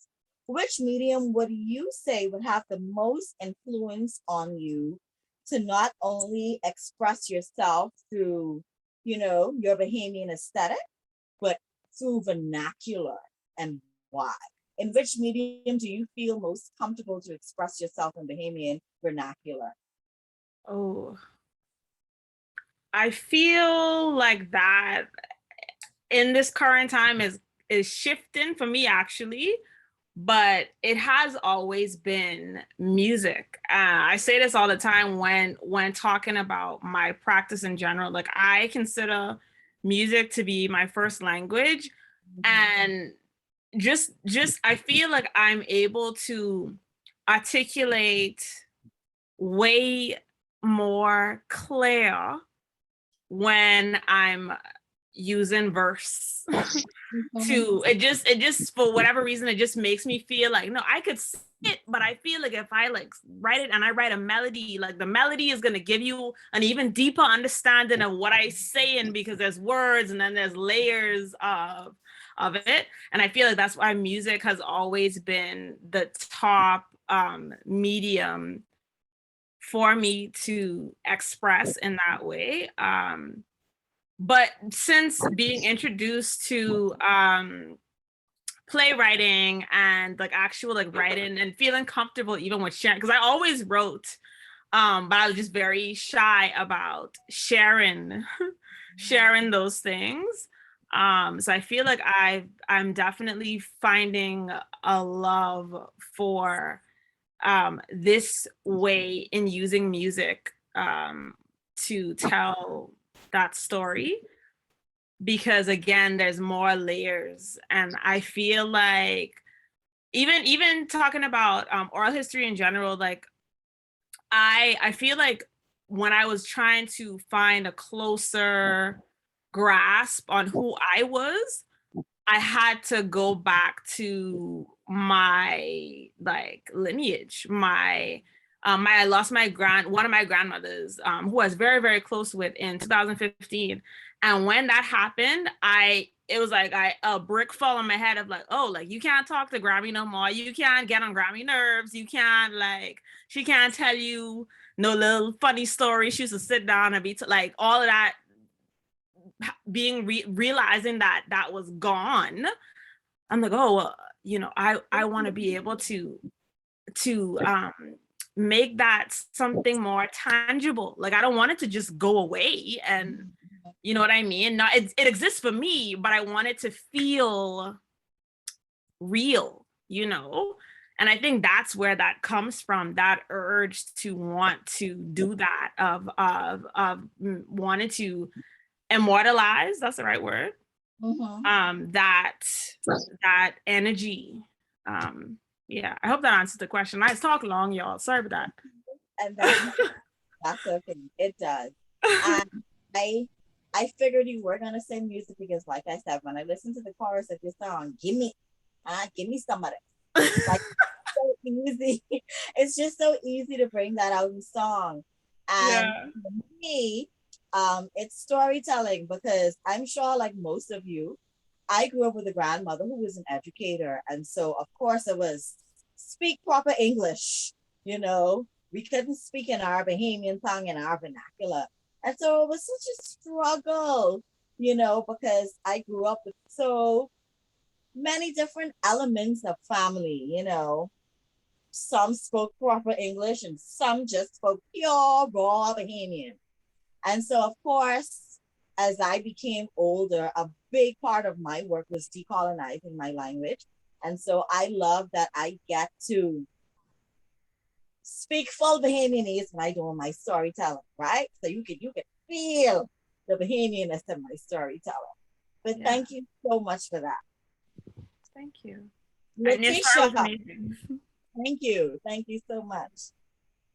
Letitia. Hi. Remember what I told you earlier? Where there's the people shall perish. I never heard that before, but that's funny. Okay, Letitia, so your work centers a lot around healing and the divine feminine and inherited notions of self, all of which requires deep spiritual journeys, which you would have touched on. However, given that most of our oral literature depicts spirituality or spirits as something to be feared, how has the process been for you, not only exploring and channeling, but redefining spirituality through your work? Given that we live in a society that's still steeped in a lot of religious indoctrination and colonization, and a society who just seem to be so disconnected from spirit. How has that process been for you? This is a heavy question. And I don't have time to talk. Oh God, how is it for me? It's hard. It's hard. I think that's the first thing that comes to my mind about how hard it is to unlearn all of these things that we hear about ourselves from people that are not ourselves. And that's what I mean about storytelling. When the colonizer tells us stories about ourselves and over, centuries, and that becomes indoctrinated in the way that we behave and the way that we think about ourselves. It is extremely hard as one person, this is why you have defined your communities, right? One person to deconstruct all of these things, everything that you, learn about who you are as a person. I nearly went insane. So I think, I don't know, I think I'm trying, a part of that, doing that work, is also acknowledging that I need to be gentle, right? And I need to be forgiving with myself, my immediate family, and then my community. Because the hardness, I mean, hopefully it'll go away, but hopefully moving through that requires a lot of softness, I feel. And so when I approach my work, there was a point, you know, when I first started, well, you know, becoming aware of spirituality, in which my writing came from a lot of anger. And I'm once again, anger is not a bad thing. It's an emotion, right? You know, an emotion is not inherently bad. However, it's not sustainable, you know, and I found that when I started writing. And so I had to do a lot of work for myself to figure out, and I hope I'm making sense, where is the root of this anger, and what am I taking on to cause me, you know, to cause this anger? And that requires spiritual work. And so I have all of these women that I write about that is also deconstructing their own anger and their own relationship to spirit. And I don't even know if, you know, they'll ever find the answer, you know, but it's a constant process between me and my characters. If that makes any sense, I'm trying to be as clear as possible. Yeah.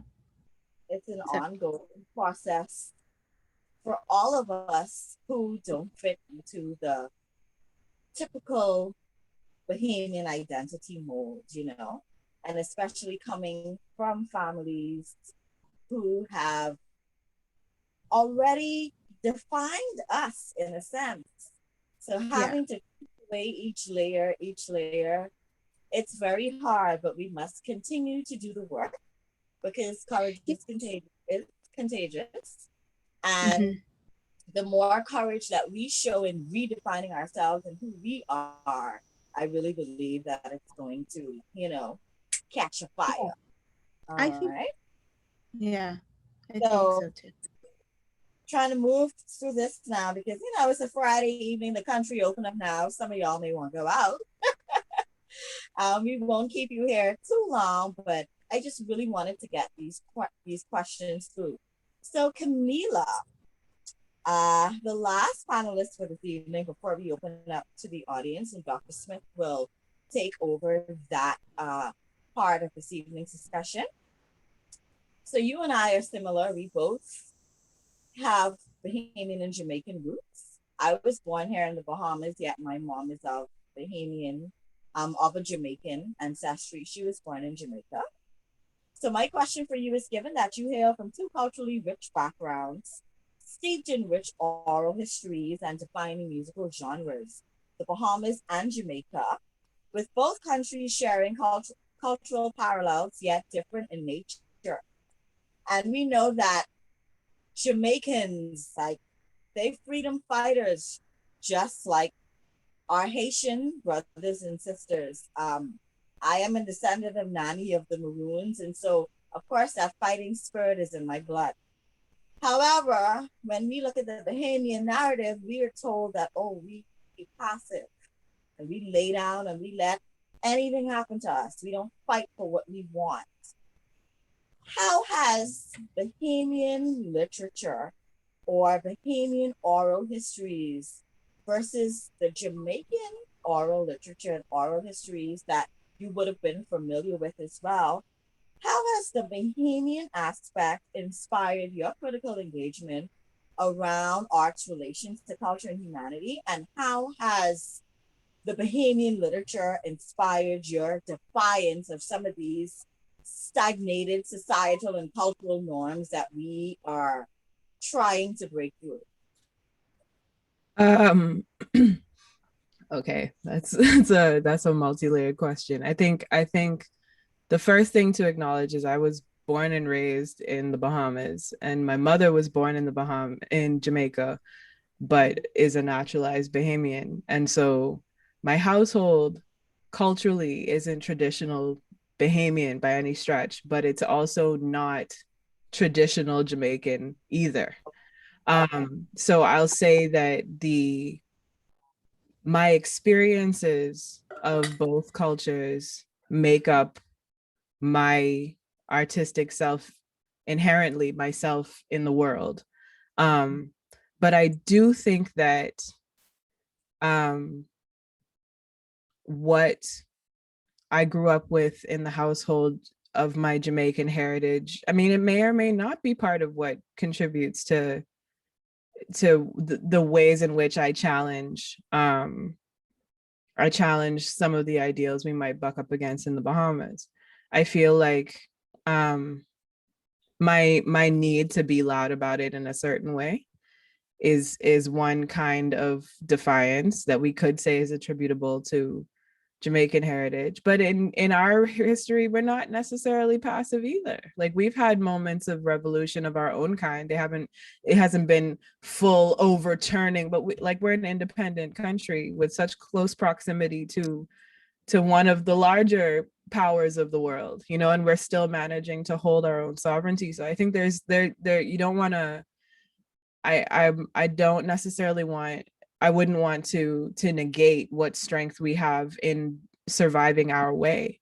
But I think, as Jody was talking about critiquing culture, and then, as the discussions have gone on, we brought up storytelling and the idea of there being virtue signaling in the way that we tell stories. A lot of that, I think the greater question is or the greater analysis is where that comes from, and why those stories have had to be told in that way, and what those stories were trying to perpetuate by being told so many times. Like, when you're still dependent on larger powers and frankly, like white supremacist powers for financial survival in a capitalistic world, right? We're inherently, with tourism being our one of our leading industries, in a position where we are having to perform a version of ourselves that might not be our most authentic self in order to preserve the idea of what we are in the minds of those who visit, right? And so there is a kind of betrayal of self that happens, and that can be perceived as a weakness, but it is also very much tied to how we've managed to survive this long. So I think the importance is not so much in, or the emphasis is less for me in the quality of the stories being told, and more in how I, with the knowledge I now have in the world that I'm living in, can have a conversation with that history, and can seek to maybe heal what parts of that are no longer necessary for survival, or present a new vehicle for challenging some of the things that are no longer tenable as far as like value systems we want to I think I love the fact that three of you have discussed the Garland, and I know Bodine Victoria did her rendition of the Garland, and like I like that there are so many perspectives on how this story can be told, and I think that is what enriches the culture ultimately, and leads us to a place where we're able to talk about it in terms that are maybe more current than now, that are less critical, because the truth is, someone said to me quite poignantly when I was in one of the many moments of despair that this last year has yielded, you know what I mean? At one point I was feeling pretty low, and this person said to me, but you are the summation of the strongest people. Like, the fact that you're even here at all, like you're the product of those who made it through everything that your lineage has had to go through in order to get here. So with what freedom you've acquired, what will you do? You know what I mean? It was the implied question. And I think, you know, when we're looking back, it's easy to do so with a very sort of critical, through a very critical lens, because we're frustrated because we're also subject to whatever the realities of that survival are. But I think that there's a grace that we can have when examining culture. The notion of proper, like, I appreciate the defiance of speaking an improper English, but the notion of defining language as proper or improper already situates one as lesser than the other, at least as a speaking point, you know, where really one is just born of one thing and another is born of another thing, and both things facilitate communication where there might not be any. So yeah, all that to say, I think the defiance I have is a result of, you know, just a result of my, it has to be a result of my lineage. I don't know how. I wouldn't be who I am without that experience. I think that forward movement looks like looking back, but with grace and an understanding that the people who gave what they gave could only give what they gave with the information that they had at the time. And what information we have now can only empower us as we reflect on those things and seek to create art and culture that is reflective of that reality, but also that perpetuates or that pushes us in a different direction that might actually lead to the furtherance of our culture and our people.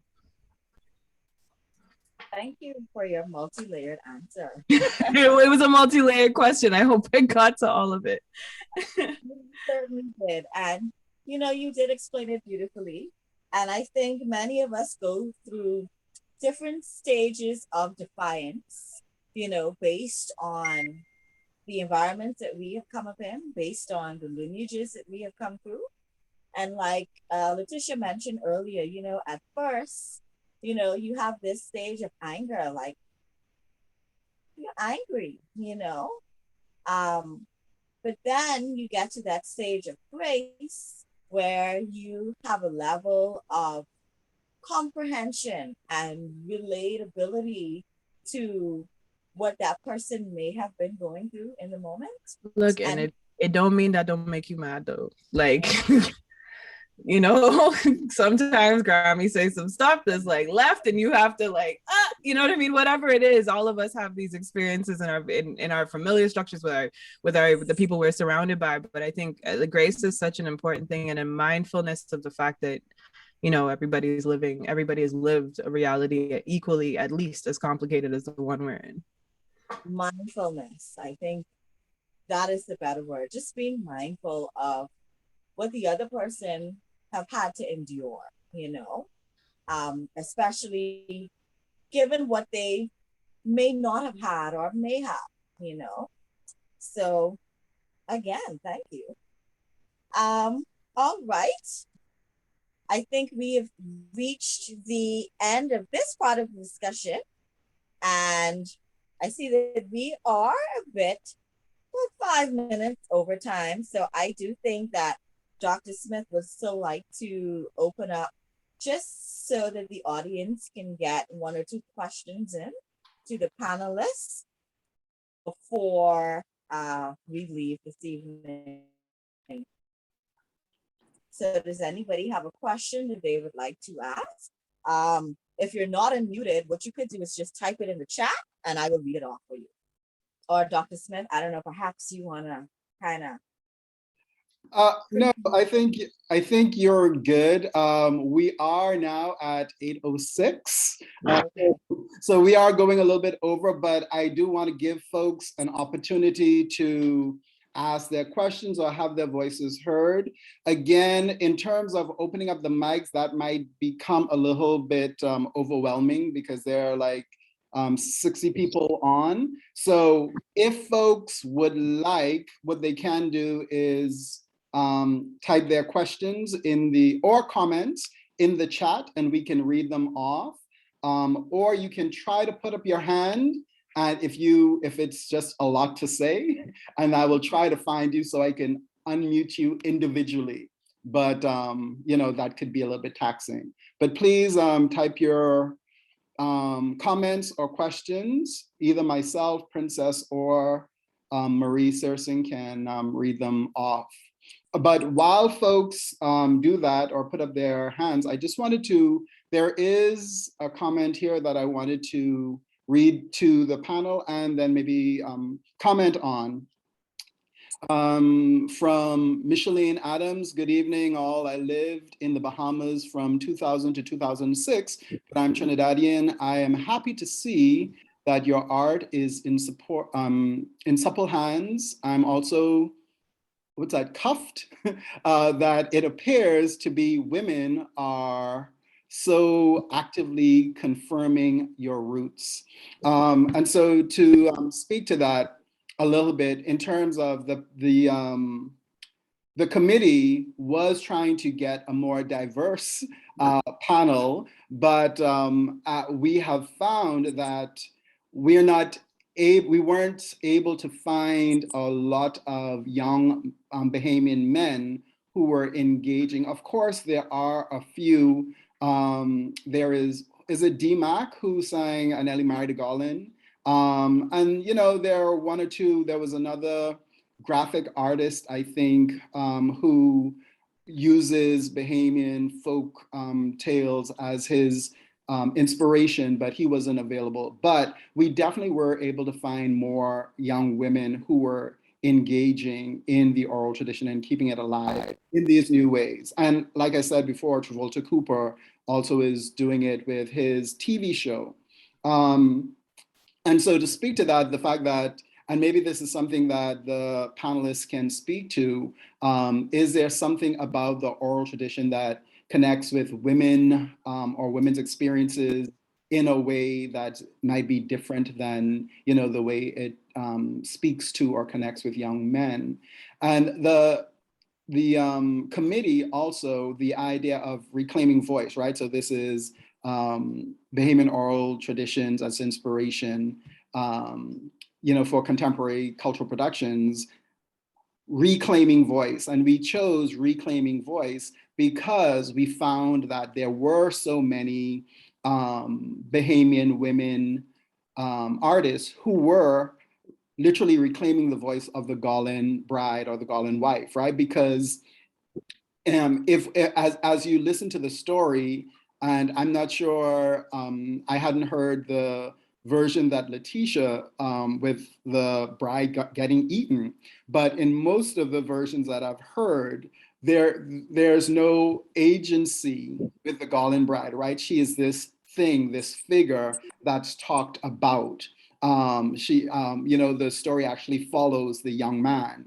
The story is about him, right? And the Garland just comes in and she's sort of thingified in a particular way. And that's interesting because of the way that the bride has been sung about by Bahamian male singers in a particular way, right? Damn fool, you married a Garland, or married a Garland, where she becomes this sort of, again, in the sense of men, yeah, she becomes this evil sort of creature. But when we have Bahamian women sort of approach the Garland bride from a different angle, and they're like, well, wait a minute, what does she actually have to say, right? And so we find that Sonia Farmer and Tanisha Pratt, like quite a few other Bahamian poets, are dealing with reclaiming the voice of the Garland bride in particular.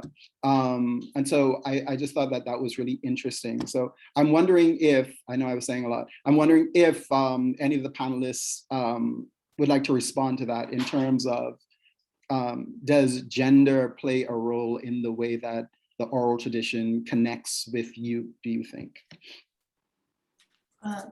Mind if I go at it? Yeah, go ahead.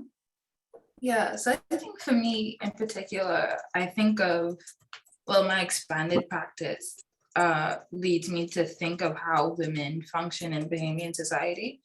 And in a lot of cases, it's always at this like weird service or like adjunct to men. So we talk about the women's suffrage movement, and then those stories like open with, oh yeah, Mary Ingram's husband lost the election and they're trying to, or you talk about how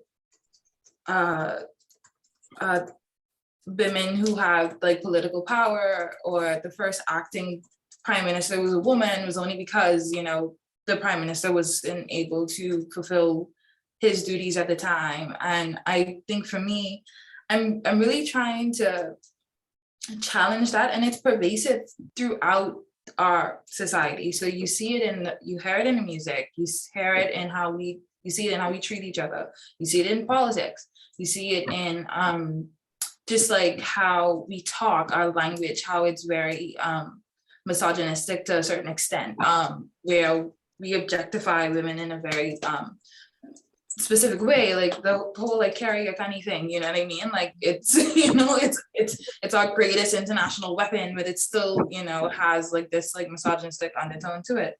And I think that I'm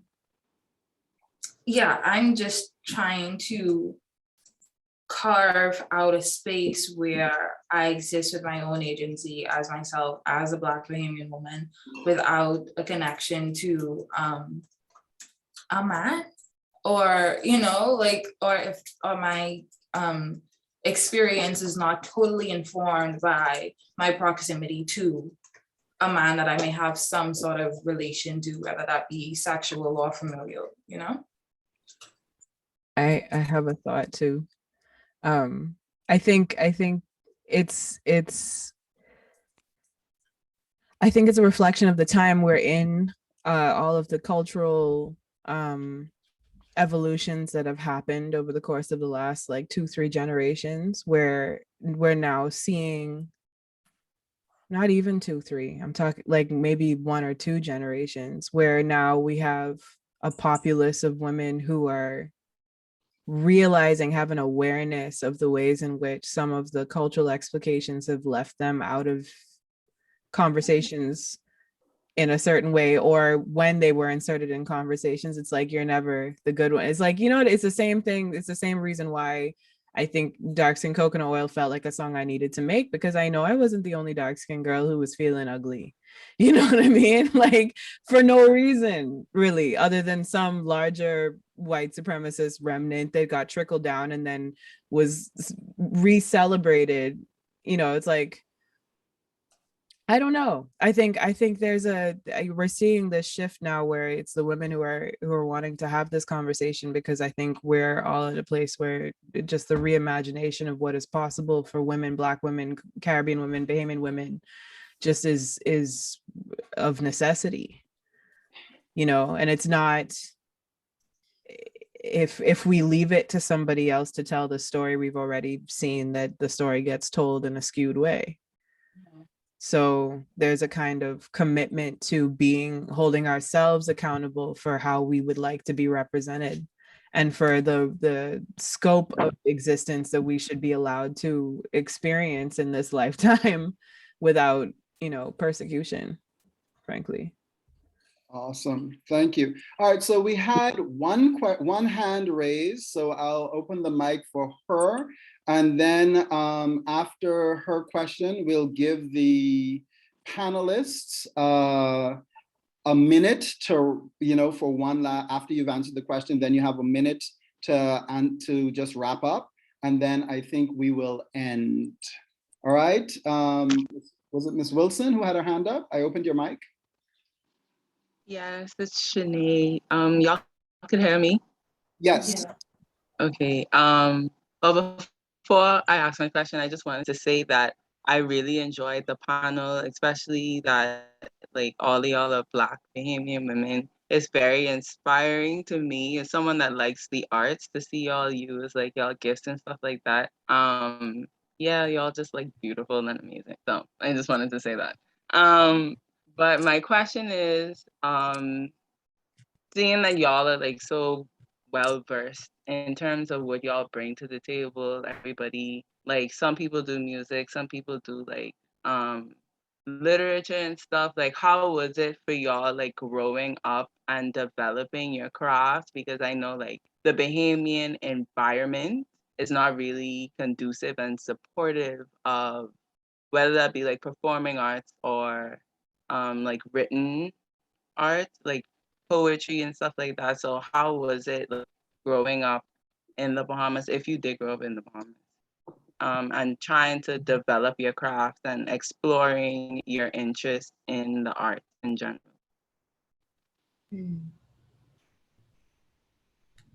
I could answer first. I think I've been lucky. My mom exposed me very early to a range of artistic things. I don't think she really thought I was going to pursue it as a career, but here we are, Mom.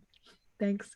I think I lucked out in that way. I went to the Dundas growing up. Like anything I was in, like Oklahoma, that was on at the Dundas.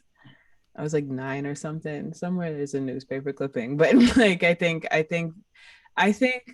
the narrative that the place isn't rich with the stuff is something that we keep saying, but isn't something that's generally true. How we will allocate resources to those things is where that debate becomes a bit more valid, but the presumption that the wealth isn't there, and that we are existing in spite of that, I think is something I remembered feeling growing up, but I kind of just knew I needed to do this anyway. And I was lucky that I had a home environment that at the very least wanted me to be exposed to a wide range of arts. But I think if that's something that you're interested in, narratives that try to dissuade you when you know that interest is valid, like actually just shouldn't hold any credence. So if you are interested in the thing, then luckily, even though the Dundas, I don't know if how lively the theater is still, but I do know that the internet is a great fortune for generations that might not have access to all the hands-on things that were thriving when I was younger, or at least that seemed to be. I think a lot of the narratives that we perpetuate come to fruition. So if you are an artist and you believe that's what you are, then go do that. And literally nothing or no one should really stop you, even if you can't really afford to do it at the scale you want to do it. Like making art is part of who you are, then you make with what you have until you can have more. And expose yourself as broadly as you can, because it is how you will grow. I think using but we don't have this here, one, doesn't honor what is there, and two, I mean, and this is as somebody who has moved somewhere else to pursue the thing, at least for now, you know what I mean? Like there's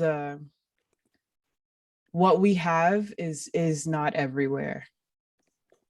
And I think the sooner we can recognize that value and decide that our lives are the celebration of what is valuable, the sooner more opportunities open up for people who need to see it up closer, who might not be able to afford access to all of the things that cost money that make you feel like you know things. So Yeah. I'd like to add to that. I feel like I was also very lucky in terms of, though my mother she's not really the outright artistic person. So she didn't have any footings in those realms. But I feel like I was always encouraged to challenge myself. And I feel like that fueled my creativity, and it just like pushed me naturally into that realm. One thing I can say is that I feel like the lack of resources has always fueled my imagination and my creativity. Like you said, Camila, if I want to do something or I want to create something, and the tools that are listed I don't have access to, I will always find a way to make it happen. Like if I have to be creative and figure out, okay, I ain't got $10, but I got 5. Maybe I could, swing it this way, or like leave out this piece and then bring this piece in and make it my own. And I feel like that carried through from my childhood because I didn't necessarily have parents who, like I said, were outrightly supportive of, an artistic career. But I was always supported in the things that I was interested in. And I'd just always been interested in, the stage and music and performance and all that stuff. I remember particularly when I think this is like when I just graduated high school, and I had this, when I look back at this conversation now, I had this conversation with my mommy of just being like, mommy, I just need you to understand that this is what I want to do. Like I literally been doing this from like, any chance I could get to be on stage or write a creative, that was what I gravitated towards. And I really wanted to make that my career, but I had no idea how I would even do that, let alone what the first step would be in order for me to do it. And I think just to touch on another thing that Camila said is just like, if you put your mind to it, and that sounds so cheesy to say, but it's so real when you believe and you want something and say, I want that, like something you want, nothing will ever stop you from getting that. You might have to, it might take you a long time, or you might have to figure out like how to maneuver around boundaries and all that different kind of stuff. But if you want it, you will make it happen. And I feel like every time I encounter an obstacle that presents itself as, oh, you can't do this, I always challenge that thought of like, but if I want to, I could. So I feel like that's what my my experience was. All right. So ladies, we are fast approaching the 8:30 hour. So we need to wrap up. But what I would ask you all to do, maybe each person, maybe 30 seconds, no more than a minute, final thoughts. And then we'll close up. Final thoughts? Okay, Jeannie, since you're just finished. Sure. This was amazing. This was inspiring. Thank you so much for having me and inviting me to speak. I honestly don't know what the hell I'm doing. I'm just living in this vessel and creating stuff, and it makes my heart warm when people are touched by it. And so I thank you. And if you want to reach me or contact or reach out, get in connection with me, it's at KGNE on everything. So yeah. Thank you. Princess? Thank you for having me host this very powerful and dynamic discussion. Again, like I said, it was a very stimulating evening, even though I know some of these ladies and I have some things in common, the way we approach our work may be different, and some of us work in different mediums. It's good to see how much more similar we are.